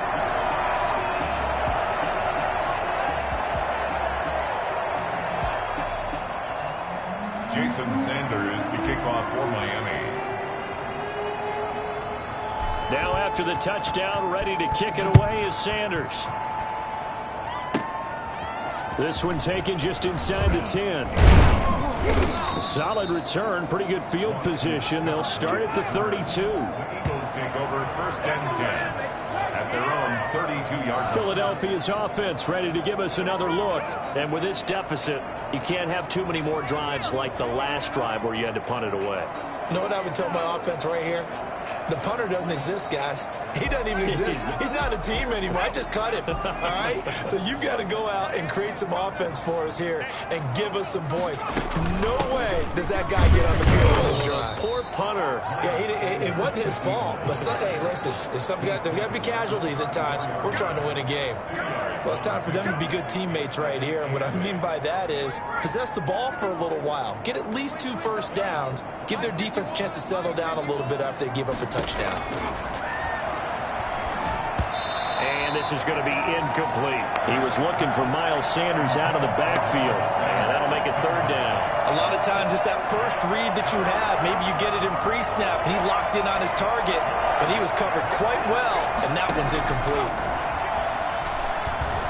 To his left. He can run for it, and he will. A good decision in the end to pull it and run, gets him 9 yards and a first. Normally we're talking about a quarterback duel where they're matching each other pass for pass. How about the footwork in this one? Both of these guys running the ball well. Yeah, they mixed in the run game. You're exactly right. Now, both coaches might not like how much their quarterbacks have taken off, but another example right there of just good mobility.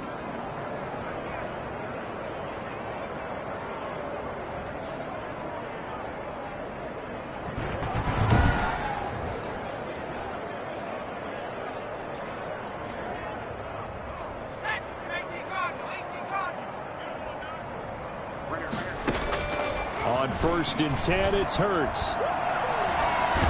Hurts fumbles it.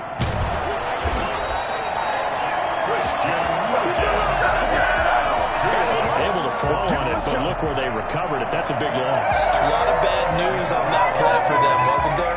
Lost the football, lost a lot of yardage, but I think the good news outweighs it. Able to retain possession. That was big for them.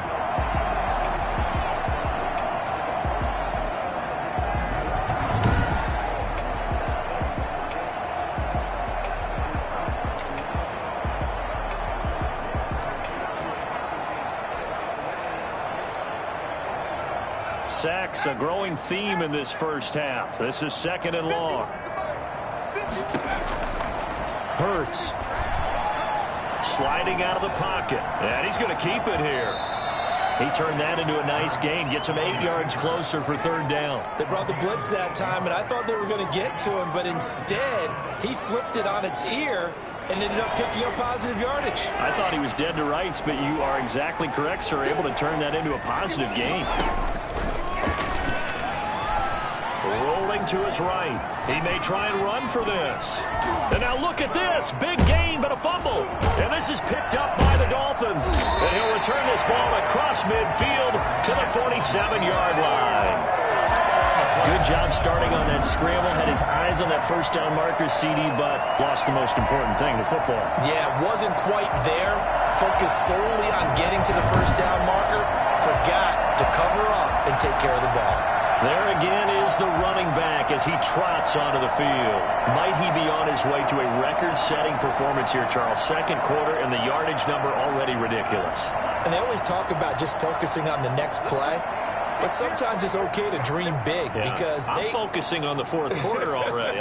Listen, I don't blame you, though, because we could be witnessing some type of history here, and it's being done by him and, of course, the big guys up front who are creating the holes for him to run through. Yeah, they've all been good so far. And he is tackled inside the 40, not quite to the 35. And Miami first down, that one going for a gain of 11. How many times do we say in this game that speed kills, and it does it in so many different ways? In this case, you got a back who's quick and shifty, can make moves, make people miss, but also gets to and through a hole before it can close down. That's some of the benefits of that speed, not just outrunning people in the secondary. And that led to a really nice game.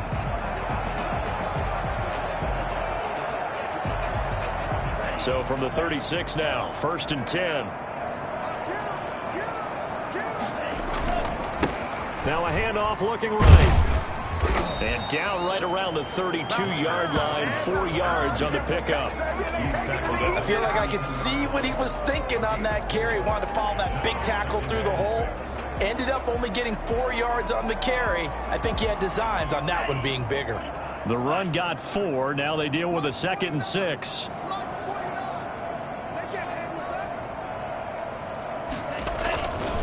And they give this time to the tailback.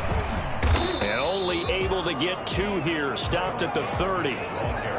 That play reminded me a lot of a former teammate of mine. We used to call him the trash man. His ability to sift through traffic and make plays was uncanny. And that's exactly what you want from your Mike linebacker. And he'll give it here to his running back. They find some open field here. And they do get him down, but not before he's able to slip it inside the 5-yard line. They're able to convert on 3rd down, and that sets up a 1st and goal. He covered a lot of ground, great blocking, and now they can sniff that end zone. They certainly can, and because of that run, maybe you come back and fake it to him on this play and throw a little play action. Someone should break wide open.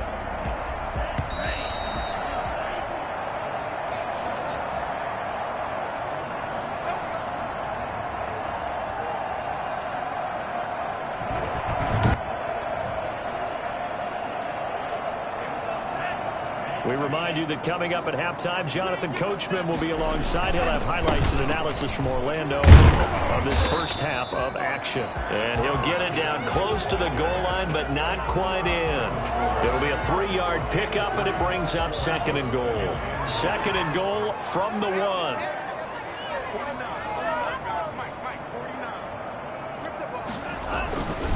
They'll try to run this one in. And he'll take this into the end zone for a Dolphins touchdown. Myles Gaskin on his way to a historic performance. 4 first-half touchdowns. And the Dolphins just continue to pour it on. And that rushing touchdown as Ford puts him just 1 shy of the NFL record in a single game. And we all know he would love to get to that record and even beyond it. But he doesn't need to in order to impress in this one, does he? What a performance. What an absolute great game that he's had here in this one.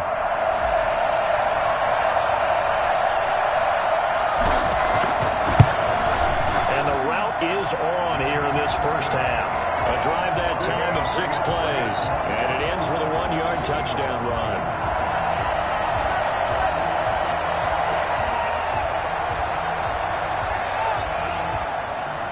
Jason Sanders to kick off for Miami.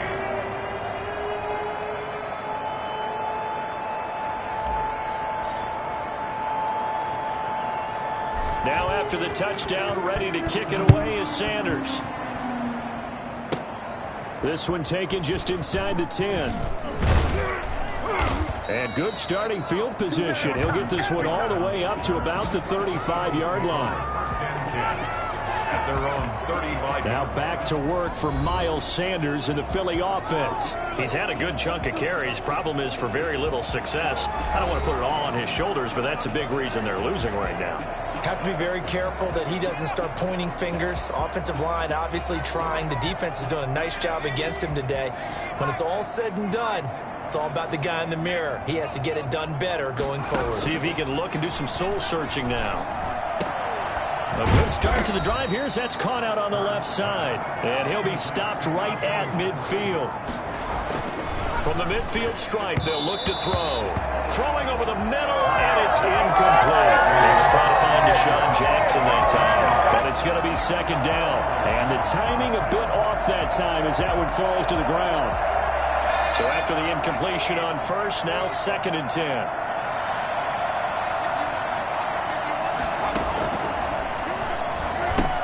Now left side on the swing pass. And they'll get him down as he's inside the 40. The Eagles going to take the first of their timeouts as they'll stop it with just over a minute to go before halftime. This offense finding its legs now. Here's another 1st and 10. They'll stick with the passing game as he looks to throw. That'll be caught. Rager with it. Now the Eagles will use the second of their timeouts as the clock will stop with 55 seconds to go until halftime. That last catch short of the marker by just a yard leaves them with a very manageable 2nd and 1. Toward the center of the field, but it's incomplete.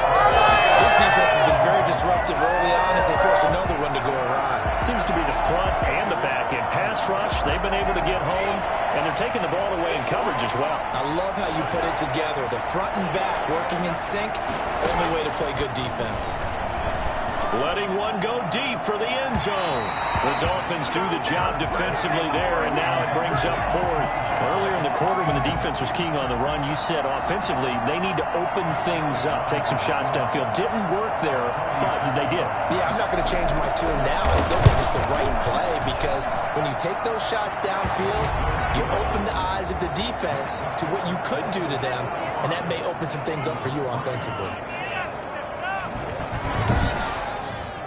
So they do get the 3 points before they hit halftime. Something to build on, maybe. Yeah, go ahead and raise the banner, right? Wave the flag. That's good. Got points, and now, as you said, they've got something to build on as they get ready for the second half. And they will wrangle it down a couple yards shy of the 30. Dolphins take over 1st and 10 at their own 28-yard line. A look at the running back, the man out of the backfield as he gears up to go again. He's been good. His guys are winning. So far, the recipe working here in the 2nd quarter. And he doesn't like to just tote the rock. He wants to carry his team on his back, and that's what he's done throughout this game. Yeah, he's done that. He'll be hoping to continue that trend.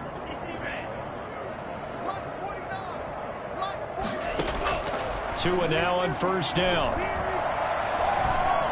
Looking deep downfield. And it's knocked away and incomplete. The 2017 All-Pro Darius Slay there in coverage, knocking it away. Well, no kneeling for them. They decided they weren't going to run out the clock. They decided to take their shot downfield, hoping to either make a connection or a pass interference call. They wanted more points to put on the board.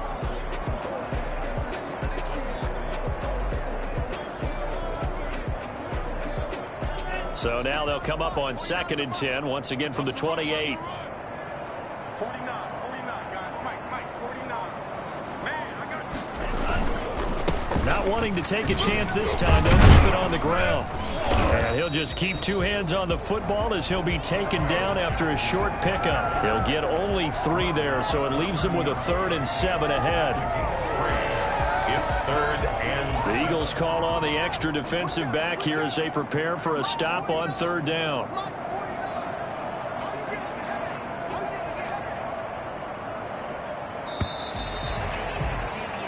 So we've reached halftime here in what is quickly turning into quite a rout. As we go up to Orlando now and hand it over to Jonathan Coachman with our EA Sports Halftime Report. Take it away, Coach. Okay, Brandon, thanks very much, and welcome everyone to this abridged version of the EA Sports Halftime Report. Okay, right, Brandon, thanks very much, and welcome in everyone to this slimmed-down version of the EA Sports Halftime Report. This one, maybe not the hard-fought battle many had hoped for. This has been blowout city thus far, but still more football to be played. Who knows what could happen? As we send you right back out to Brandon Gaudin. All right, Coach, thank you, and we welcome everyone back for quarter number 3. The Dolphins in front, and they'll be in possession of the football first as the second half gets started. Jakeem Grant now to return. And out a little across the 25 to the 27. Dolphins take over first and 10 at their own 27-yard line. The Dolphins at the line ready for their next drive. They'll start the third quarter here on the ground. 5 yards is the tally on first down. That brings up 2nd and 5. Brandon, 5 yards on that run. Let's get back to the huddle and make sure if you're a back, you spend time with your offensive line and give them credit. Hard to move those 300-plus pounders at the line of scrimmage, and they did for a significant chunk of yardage. I don't care what the emphasis is in the NFL at any given time. Every defense is still going to say their number one goal every game is stop the run. And right now, they're not doing that, and that really chips away at your confidence.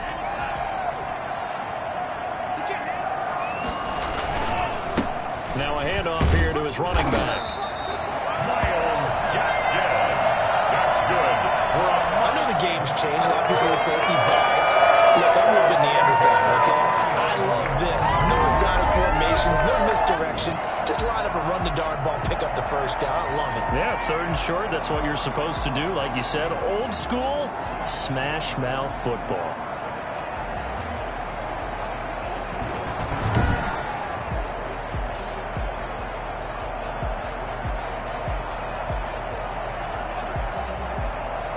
Line of scrimmage, the 37 on 1st and 10. 49, 49, guys. Mike, 49.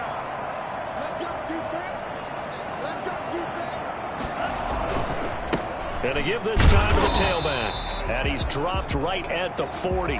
Gain of 3. Well, that's just a pile of bodies there, and that's when you kind of find out who's a tough guy, right? Who can stand up and make a play. It was only a 3-yard run. But for both sides, they had to walk away from that feeling like, okay, I can stand up when the going gets tough in here.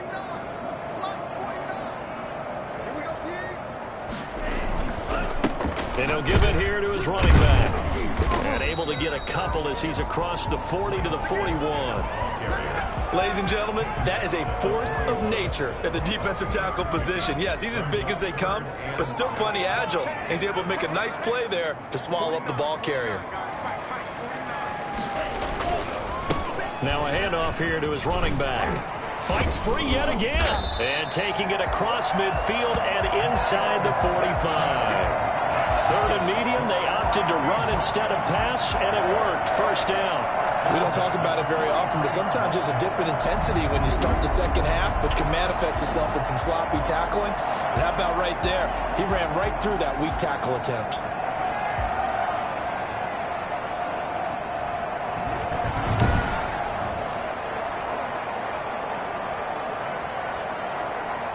So 1st and 10, and if they score on this drive, might have to start digging into our second half blowout material. And to give this time to the tailback. 2 yards on the carry there. It'll be 2nd down. Oh, that's a real nice job there by the defensive front. They just engaged and held their ground. But how about the guy who made the play? We often talk about whether they take a good first step or not. Many times you just don't take any step. Just get your feet moving, get your body going, and then once he made the read, he was able to make the play. And he's going to get it down to the 33-yard line here. That was a first down pickup of 8. Yeah, once more, strong running, excellent blocking at the point of attack. Look at that little drive going right here.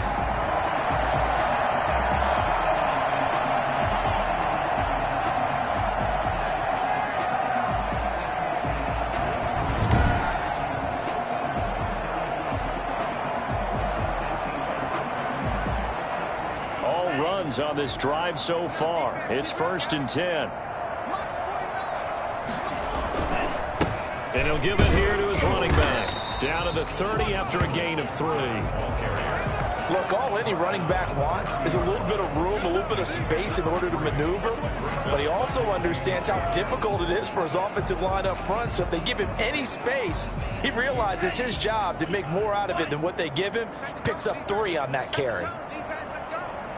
49, guys. Mike, 49.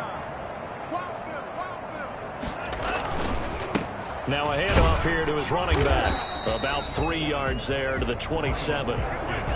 Let's give a lot of credit to the offensive line. They've been able to move the ball really well on the ground the entire game. And while that wasn't a huge one, that's okay. They'll take them in short, steady bursts.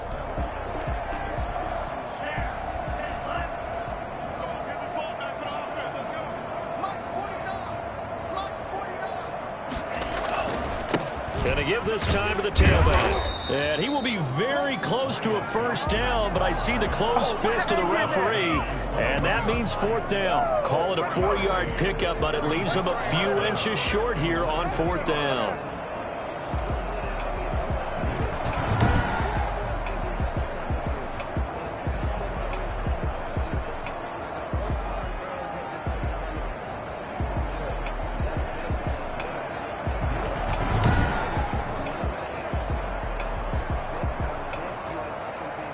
The offense here not budging. They're going to fight for it on 4th and inches.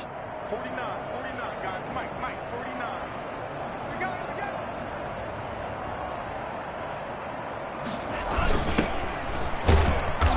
And he's going to have a first down here as he gets this one to the 17-yard line. They're able to keep the drive alive, 7 yards that time, and the decision to go for it proves to be a good one. 17-yard line. So from the 17 now, here's a 1st and 10.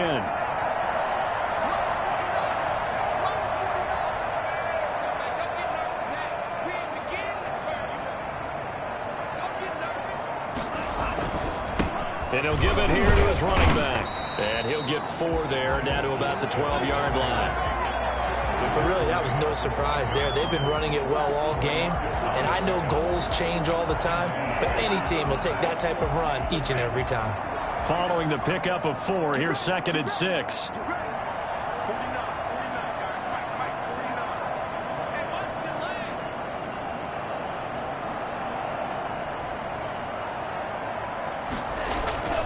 lane. Another run with Gaskin. And he'll be taken down here at about the 11. 2 yards the gain there, and now they're left with a 3rd and about 4 for a first. A gain of 2 on the play. Brings up 3rd and 4.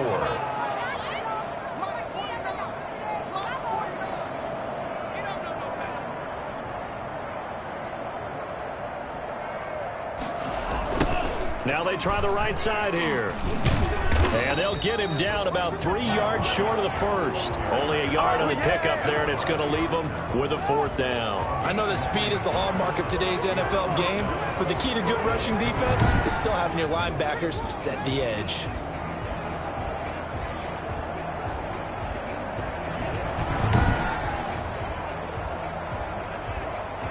And for the 2nd time tonight, this field goal unit comes out here.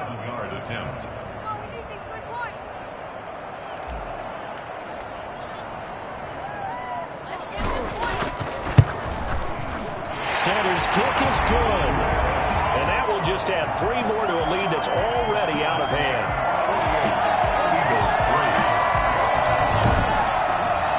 So you're a boxing guy. How do you score that on your boxing card? A very long drive, but 3 points. And I really want to do my boxing analyst voice right here, but I'm going to keep it normal for us, right? I call it a draw. That type of a drive has to feel good, right? You take it all the way downfield, you control the ball, control the clock. But they only got 3 points out of it. So defensively, it could have been worse, right? So I give it a draw. This one taken just inside the 10.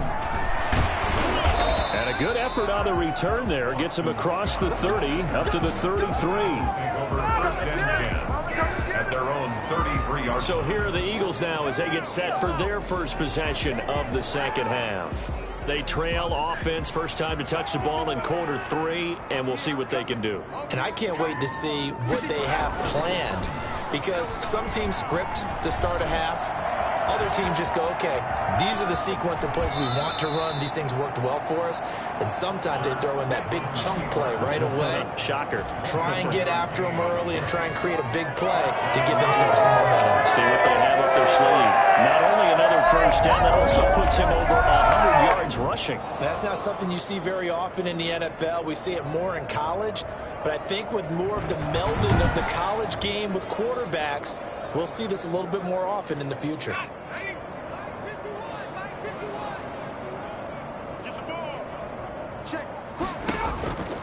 On first down, it's Sanders. Yeah, boy, this defense again really making things tough on him as they stop him for no gain.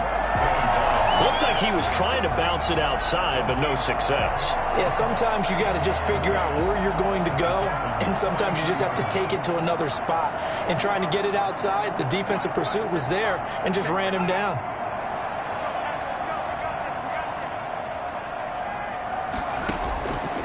Back to throw now on 2nd and 10. And the Dolphins rush gets home. Down he goes. Christian Wilkins, his 2nd sack of the night. This has been a tough one for this offensive line. It appears almost like they've been on roller skates this entire game, the way they've been pushed around. 6 sacks given up in this one.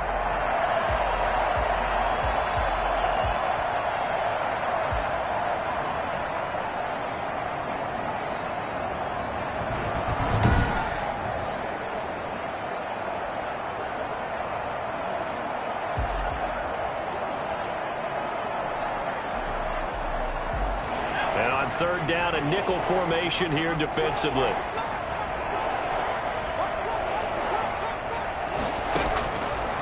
Out of the gun, they'll look to throw. And the pressure gets to him again. Well, they went with the nickel. They throw in an extra defensive back. Coverage was very good. Yeah, it was exactly as you would expect. A passing down, bring in the nickel package.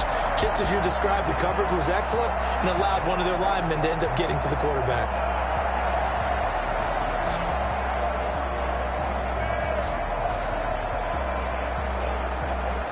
Here's Cameron Johnston now as he's on to punt for Philadelphia. And he deserves a bronze leg as he gets this one away.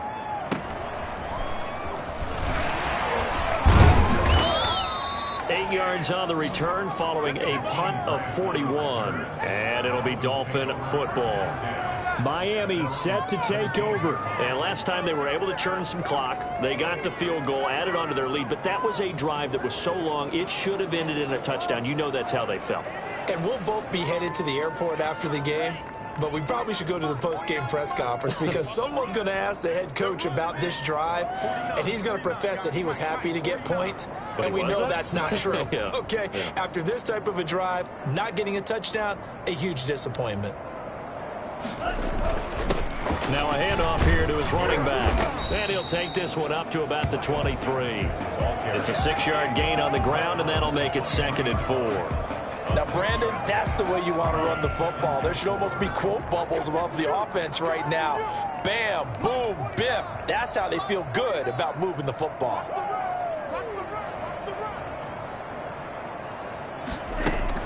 On 2nd down, a run with Breida. And he'll take this one up close to the 25-yard line. That's all about doing the dirty work right there defensively. 2nd and short yardage, that's all about plugging those gaps, not giving a running back a crease to run through. And has a nice job to hold him just a couple and force a 3rd down. Gonna give this time to the tailback. And he gets it to the 32. Good enough for a first down. An effective 7-yard 3rd down conversion. On 3rd down, that's a good job of situational football and understanding where the first down marker was and getting there.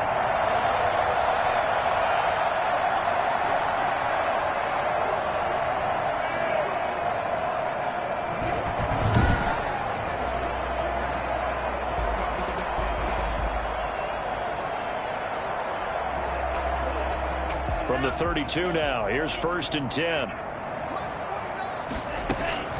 Now they'll throw with Tagovailoa. He's airing it out for Williams. And it's caught inside the 30. And he finally goes down at the 23-yard line. It's a big play there for Miami. 46 yards. Frankly, I don't know that this defense knows what to do anymore. Just look at their body language out there. The passing game has absolutely been relentless throughout.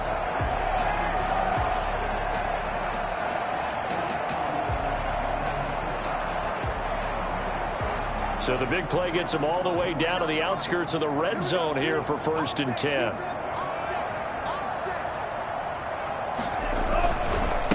And he'll give it here to his running back. The excellent play last time is followed by a much more routine gain of 3. Well, praise has to go to the guys on the offensive line because they've had a very nice, productive day running the football. How about that poor defensive line? They've been knocked around the entire game, and while they slowed them down on that run, can they continue to do so? Because they haven't had much success throughout this ball game. Now a handoff looking right. And he's going to take this close to the first down marker as he stopped at the Eagles' 15-yard line. Call it a gain of 5 there on the run, but they'll remain a yard or 2 short here with 3rd down coming up. Brings up 3rd and 2.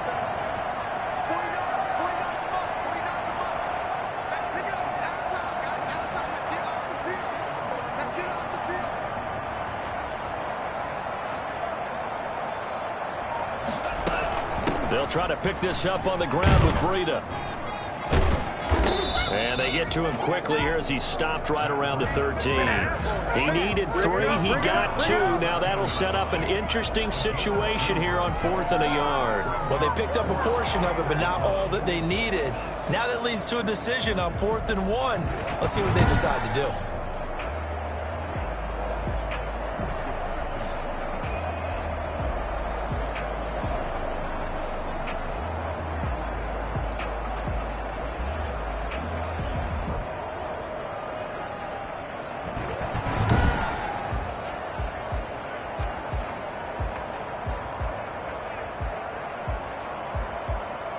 And no move to get the offense off the field. They'll stay put on 4th and 1.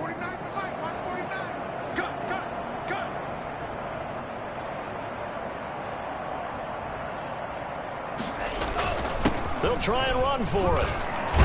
And he picks up the first as he's able to take it down to the 7-yard line. Well, we kind of looked at each other as they decided to go for it, but in the end, great execution, a 6-yard gain, and it all works out.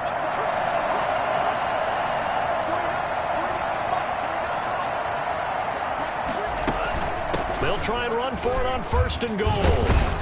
And the Dolphins are going to have it 1st and goal as he'll take this down to about the 3. And Brad, they went to a nickel defense, and that's a surprise this close to the goal line, because ordinarily you use the back end of the end zone, the sidelines as extra defenders, and you want bigger people on the field to try and help against the run.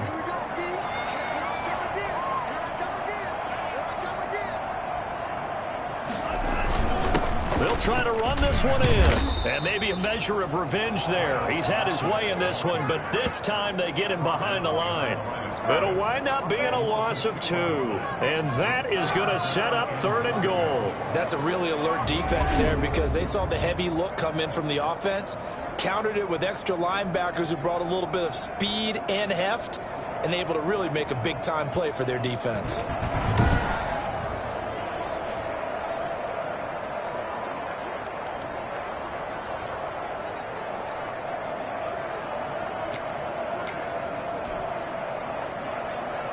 Third and goal as they look to pour some more salt in the wound.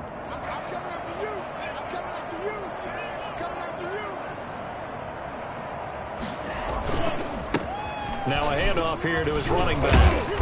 And he'll get him a bit closer as he's down to the 2-yard line. This defense bending but not breaking. It's a gain of 3. It's now 4th and goal. 4th and goal.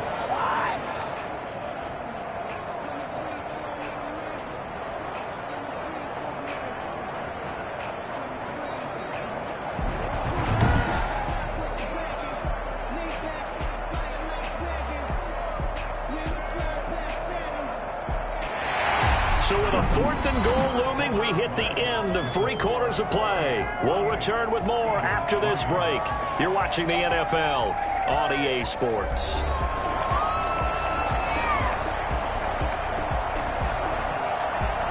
I guess not content to get another 3 here late. They'll try to add 6 more as they go on 4th and goal. And did he break the plane? Yes, he did. Touchdown.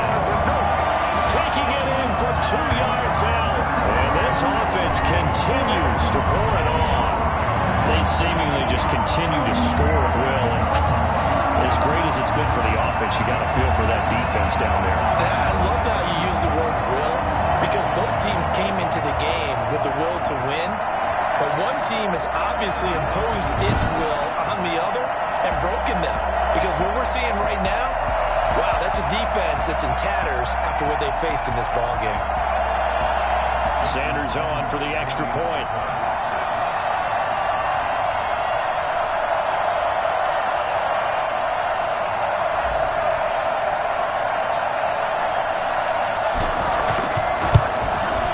This one was over a while ago as they just add on to their big lead. So that drive, 12 plays in length. And it's culminated by a 2-yard touchdown run.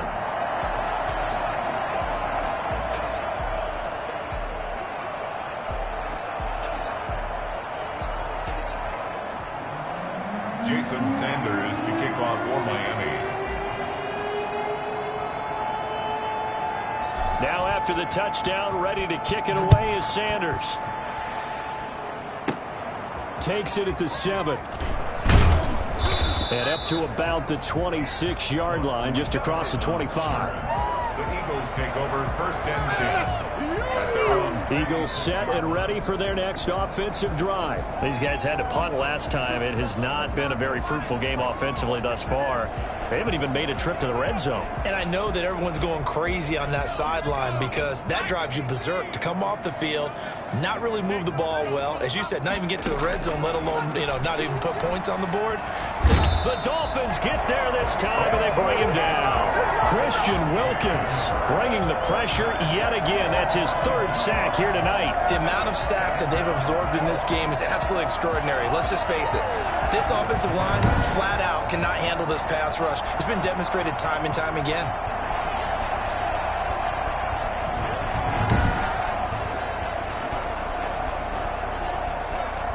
Now following the sack, they'll come up here on a 2nd down and 12.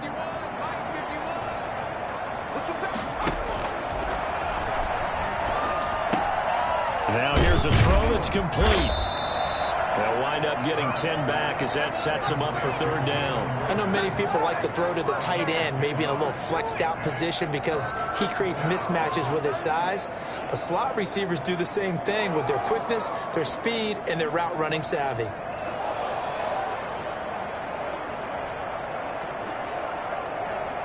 The Eagles on 3rd down. Just a 20% success rate at 2 of 10. Here it's 3rd and 2. And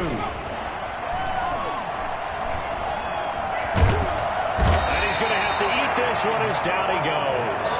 Emmanuel Ogbah able to drop him that time for his 2nd sack of the evening. And you hate to say it with a rookie quarterback. He's done some good things, but overall, a little bit overwhelmed back there, hasn't he? He certainly has. But in his defense, he hasn't had a lot of time to throw the football. You like the way I said that? In his defense. In his defense. I got it. You see what I did there? Yeah, he needs better protection, that's for sure.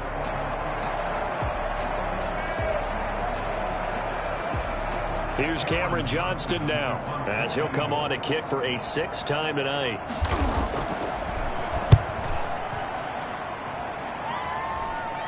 And where will this be spotted?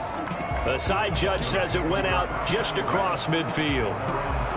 Out comes the Miami offensive unit now. They get set to take over. We've got a lopsided game here. I don't know, Charles, what does the handbook say that we discuss when we've got a game like this in the 4th quarter? Hold on a second. Let me thumb to the proper page on that. Know what it says? What? Let's discuss how we got here. This is a dominant performance, where they took control of this game, how they've managed to keep control of this game, and then we go ahead and think about how we're going to leave here and get to the airport. In a lopsided blowout, the roads are usually open.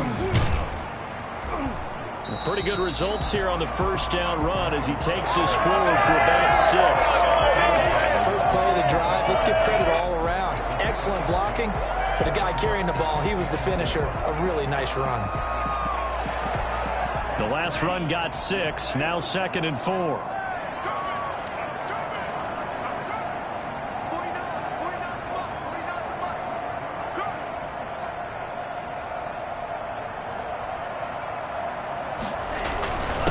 And to give this time to the tailback. That one, a first down pickup of 8. No doubt those are the types of carries they're looking for here, Charles. The lead in the fourth quarter. This is when coaches that have a reliable running game, they breathe a little easier on the sideline.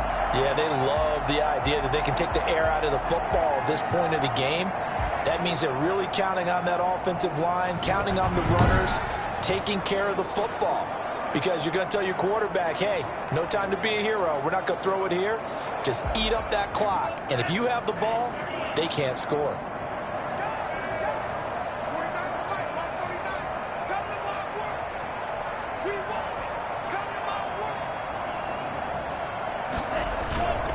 And he'll give it here to his running back.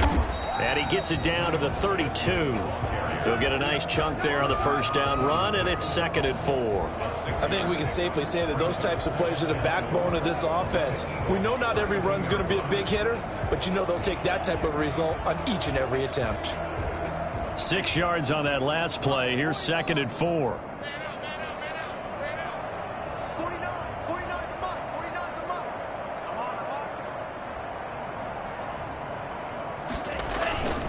Now a handoff here to his running back. And he's going to take this close to the first down marker as he stopped at the Eagles' 27. 5 yards is the pickup there as that extends this drive. Well, that's a carry they have to be satisfied with. And throughout this game, they've been satisfied with what he's given them. Whenever they've needed a big run, a first down, he's the guy they've turned to. And it doesn't matter what the defense thinks. They feel like they've got the confidence to keep handing it to him and keep picking up good yardage. Down he goes at the 23, a pickup of 4. On any running play that's called, they're always hoping that it's going to break big and go the distance. But when you get a nice gain like that, you're able to do so many things anyway. You can come back and run essentially the same play again, continue to move the ball on the ground, or you can decide to throw the ball now because usually you have the defense back on its heels.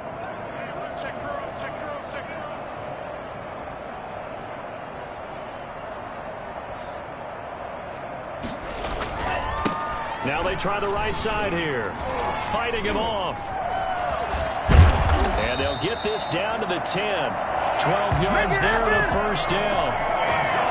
And carries like that, that's how they're going to continue to salt this thing away here, Charles, in the fourth quarter. Yeah, a new set of downs. Clock continues to move. No better way to close out a game than to tap those mastodons you have up front and say, guys, keep pounding them. Let's keep the ball, keep their offense on the sidelines, and let's close this one out.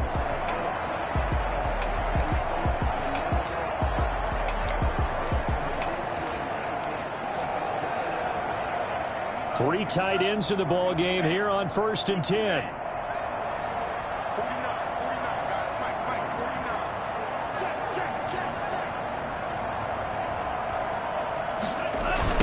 Now a handoff looking right. He's tackled a yard short of the marker. Good gain of 9 on first down. Lots of praise on this drive, obviously. I know you're seeing what I'm seeing. Those guys up front, they're getting it done. Doesn't matter what play is called. They are handling their business at the line of scrimmage and dominating right now on this drive. The previous run, good for 9. Here's 2nd and a yard.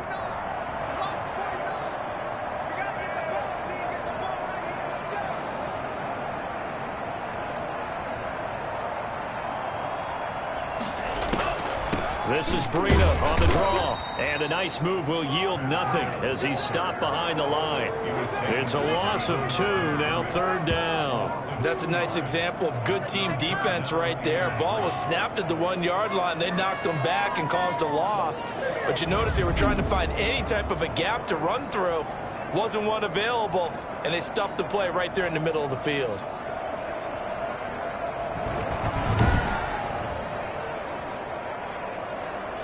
The 8th play of the drive coming up.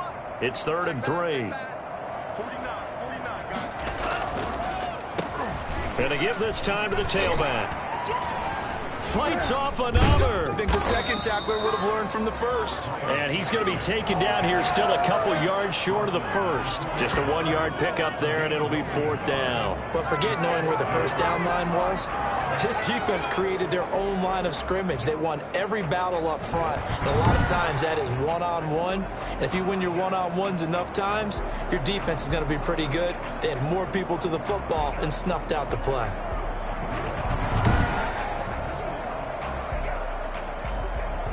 The offense staying out.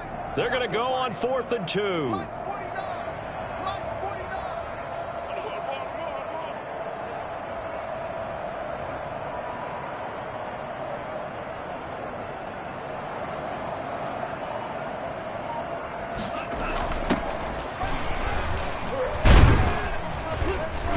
He's not going to get there. They tackle him at the 2. They're turned away on 4th and goal. And this Eagle defense stands tall down near the goal line. So they were really trying to put the nail in the coffin there already with this lead here in the 4th, but they didn't get it. Guaranteed, it's not going to be a fun handshake in the postgame, right? You just know that there's going to be some bad blood there. And I know if we go to the postgame press conferences, the winning coach, you know what he's going to say, why he did it? We need the points, okay? Because you never know at the end of the year if points are going to come into the tiebreaker if we're trying to get into the playoffs. That's always the standard justification. And that run, that changes the whole mentality about the drive right there. They were starting on their own 2-yard line. They just wanted enough space to punt the football successfully. Now they're talking about putting together a drive. Off the play fake, here's Hurts. Pressure gets to him, and down he goes. Back at the 4-yard line. Christian Wilkins make that now 4 sacks for him in tonight's ball game. I think most quarterbacks would love to have the goal line actually extend up into the air and turn into a wall, and they can put their back against it and know exactly where they are on the field so they don't end up in the end zone. Didn't do it on that play, but perilously close to the goal line.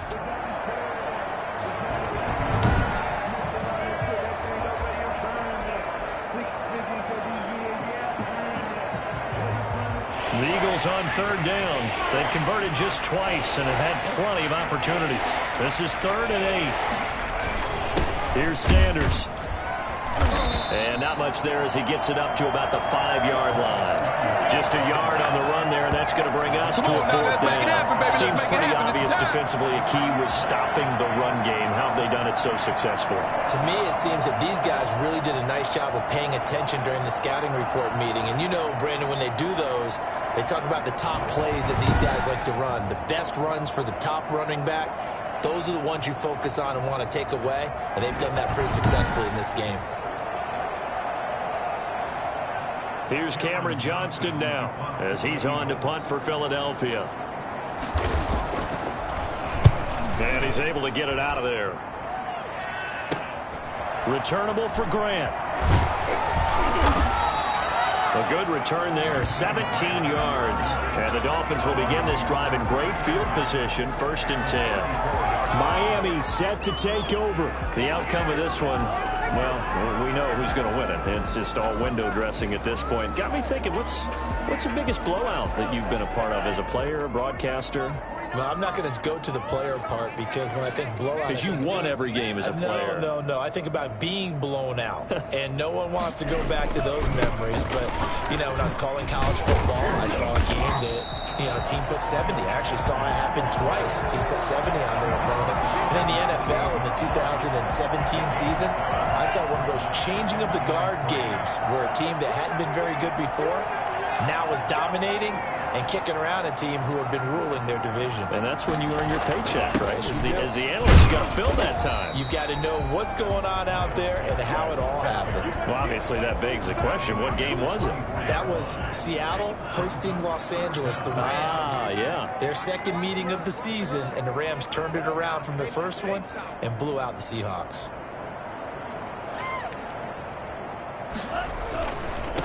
And he'll give it here to his running back.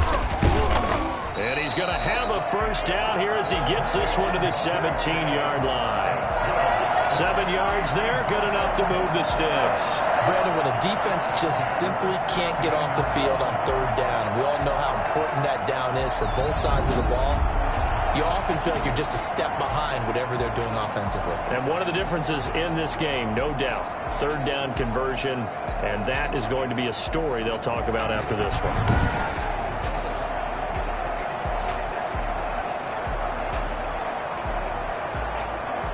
So from the 17 now, here's a 1st and 10.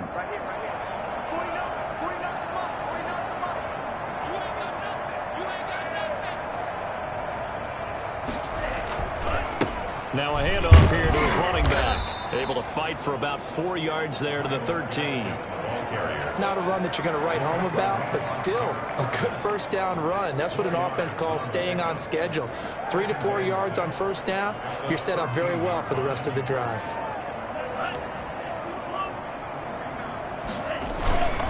And to give this time to the tailback. And all the way down inside the 5 to the 4.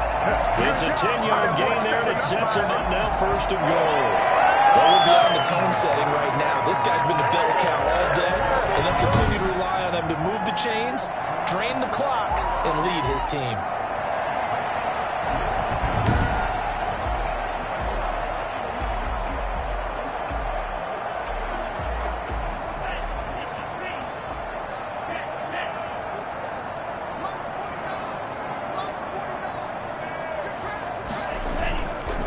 Try and run for it on 1st and goal. And he will push his way forward down to about the 3-yard line. Only a yard that time, 2nd and goal. Looking at this now, you got a couple more cracks here this close. Sneak it? I don't think you even go into a huddle. Just line up, snap it, and fall in behind those guys into the end zone. They'll try to run this one in. And maybe a measure of revenge there. He's had his way in this one, but this time they get him behind the line. That backs him up 1 yard and brings up 3rd down. Finally, defensively, they have a little clip to show positive for actually stopping him running the football. It's been a really long night for them, hasn't it? So they got a little bit of a win there, but let's face it, the vision that he's had running the football has carried his feet to the open spaces and to big yardage all night long.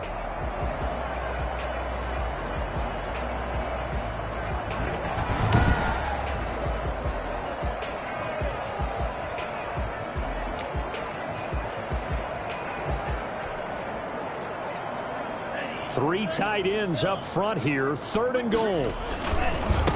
They'll try to run this one in. And that one going nowhere from the start as he's met in the backfield and goes backwards. Tough sledding. They lose a yard there on 3rd. There have not been a lot of great moments for this defense throughout this game. Finally, they have one they can hang their hat on. A nice stop there.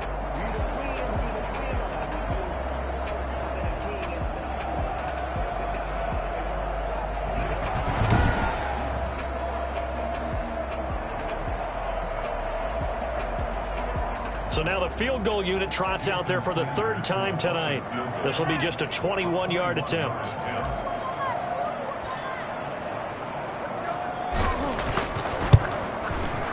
kick by Sanders is good.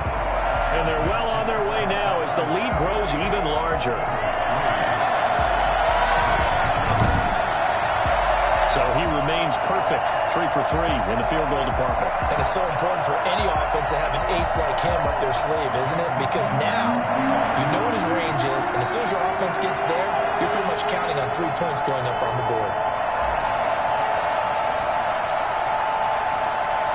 After the field goal, here comes Sanders to kick it away. From the 6. And it's a pretty good return here as he'll get this up to the 29. The Eagles take over 1st and 10 at their own 29-yard. Philadelphia getting set to take the field. And right now these guys, they're shuffling a little bit, maybe doubting, because 3 straight drives have ended with them punting the football away. Yeah, so you start pointing fingers at each other a little bit, asking a lot of questions. What are you seeing? What are you getting? Maybe trying to narrow down your playbook a little bit and maybe get simpler rather than more complex in order to try and fashion together a drive. They'll come out throwing here on 1st down. And he can't find anywhere to go with it, and he goes is his third sack tonight. They can't figure him out. I don't care if you're taking it around one, you're undrafted, whatever. As a rookie quarterback in this league, you're going to have games where you face adversity like this. Lessons. All the time you're going to face these lessons. The key for this guy is, will he be able to bounce back in the next one? Because right now, this has not been his game.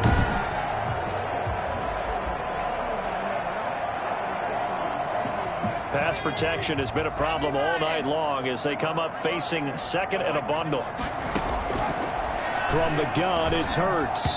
And his throw's going to be incomplete. Alshon Jeffrey, the intended receiver. But now it'll be third down.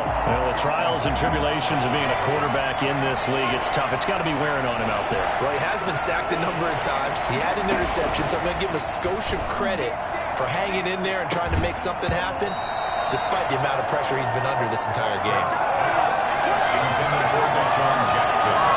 That's an excellent job right there on third down. Like any defense, you never want to let him get anything started, and that would have been a first down. Instead, you saw the contact on time, no penalty, and before this drive could get wings, it's fourth down. Here's Cameron Johnston now as the drive goes backwards, so he's on to punt it away. Yikes. Terrible kick headed straight for the sidelines. The Dolphins take over first and 10 at the 42-yard. Out comes the Miami offensive unit now. They get set to take over. They've got a chance now to put this game away following that last defensive stop and punt.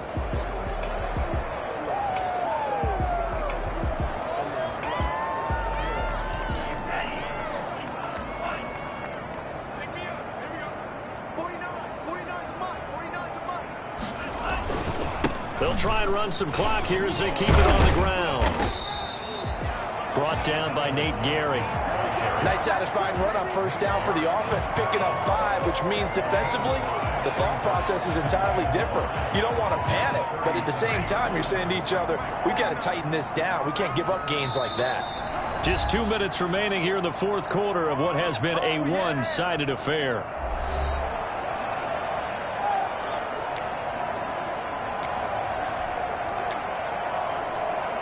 So the Dolphins have it as we welcome you back in. And let's see what they've come up with offensively after having time to talk it over.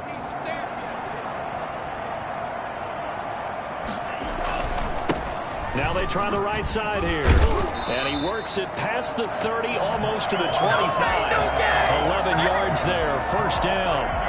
Another example of this offense really having their way, Charles, and another big chunk play there on the ground. And then when you look at the defense, they've got to do a much better job of wrapping up when they tackle. A lot of great opportunities continue to slip through their fingers, as do the runners.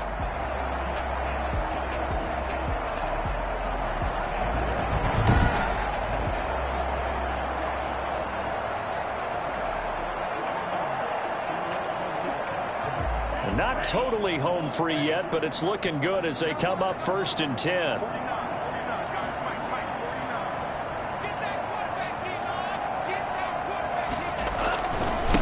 Now a handoff looking right. And they will eventually get him down, but he's inside the 5 all the way to the 3. 23 yards on the pickup there and a first. Thought they were going to have him down a lot earlier, but he was able to shed that tackle. Shows the value of the weight room, doesn't it? Shows the value of the attitude when you run the football. Don't go down easily. Break a few tackles. Gain some additional yardage.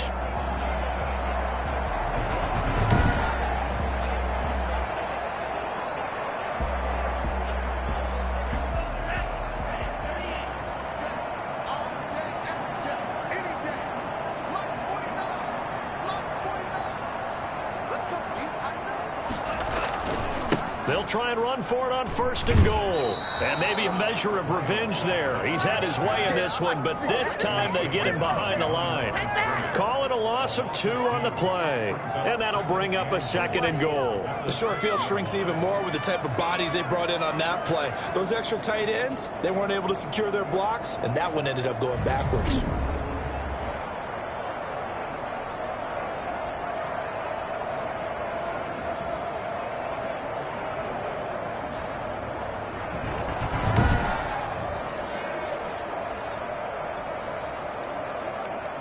2nd and goal from the 6 this time. Here we go. Here we go. Here we go. 49, guys. Mike, 49. Defense wins championship, man. Now they try the right side here. It'll be a gain of 5, and it's going to set up a 3rd and goal.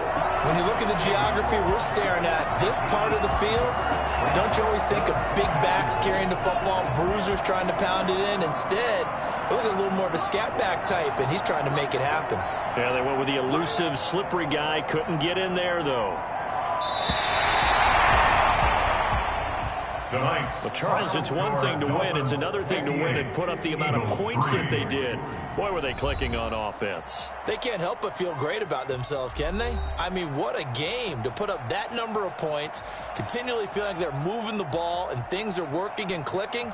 They think that they can bottle this and carry it with them. And as an offensive coordinator, you just don't think you can do anything wrong. Whatever you call, run, pass, it's all going to work. That's called being in the zone.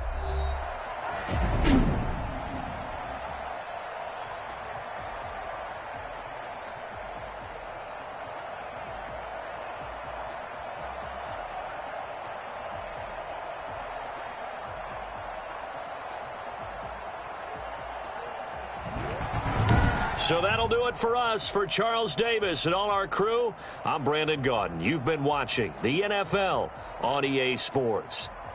The Dolphins are winners here as we say so long from South Florida.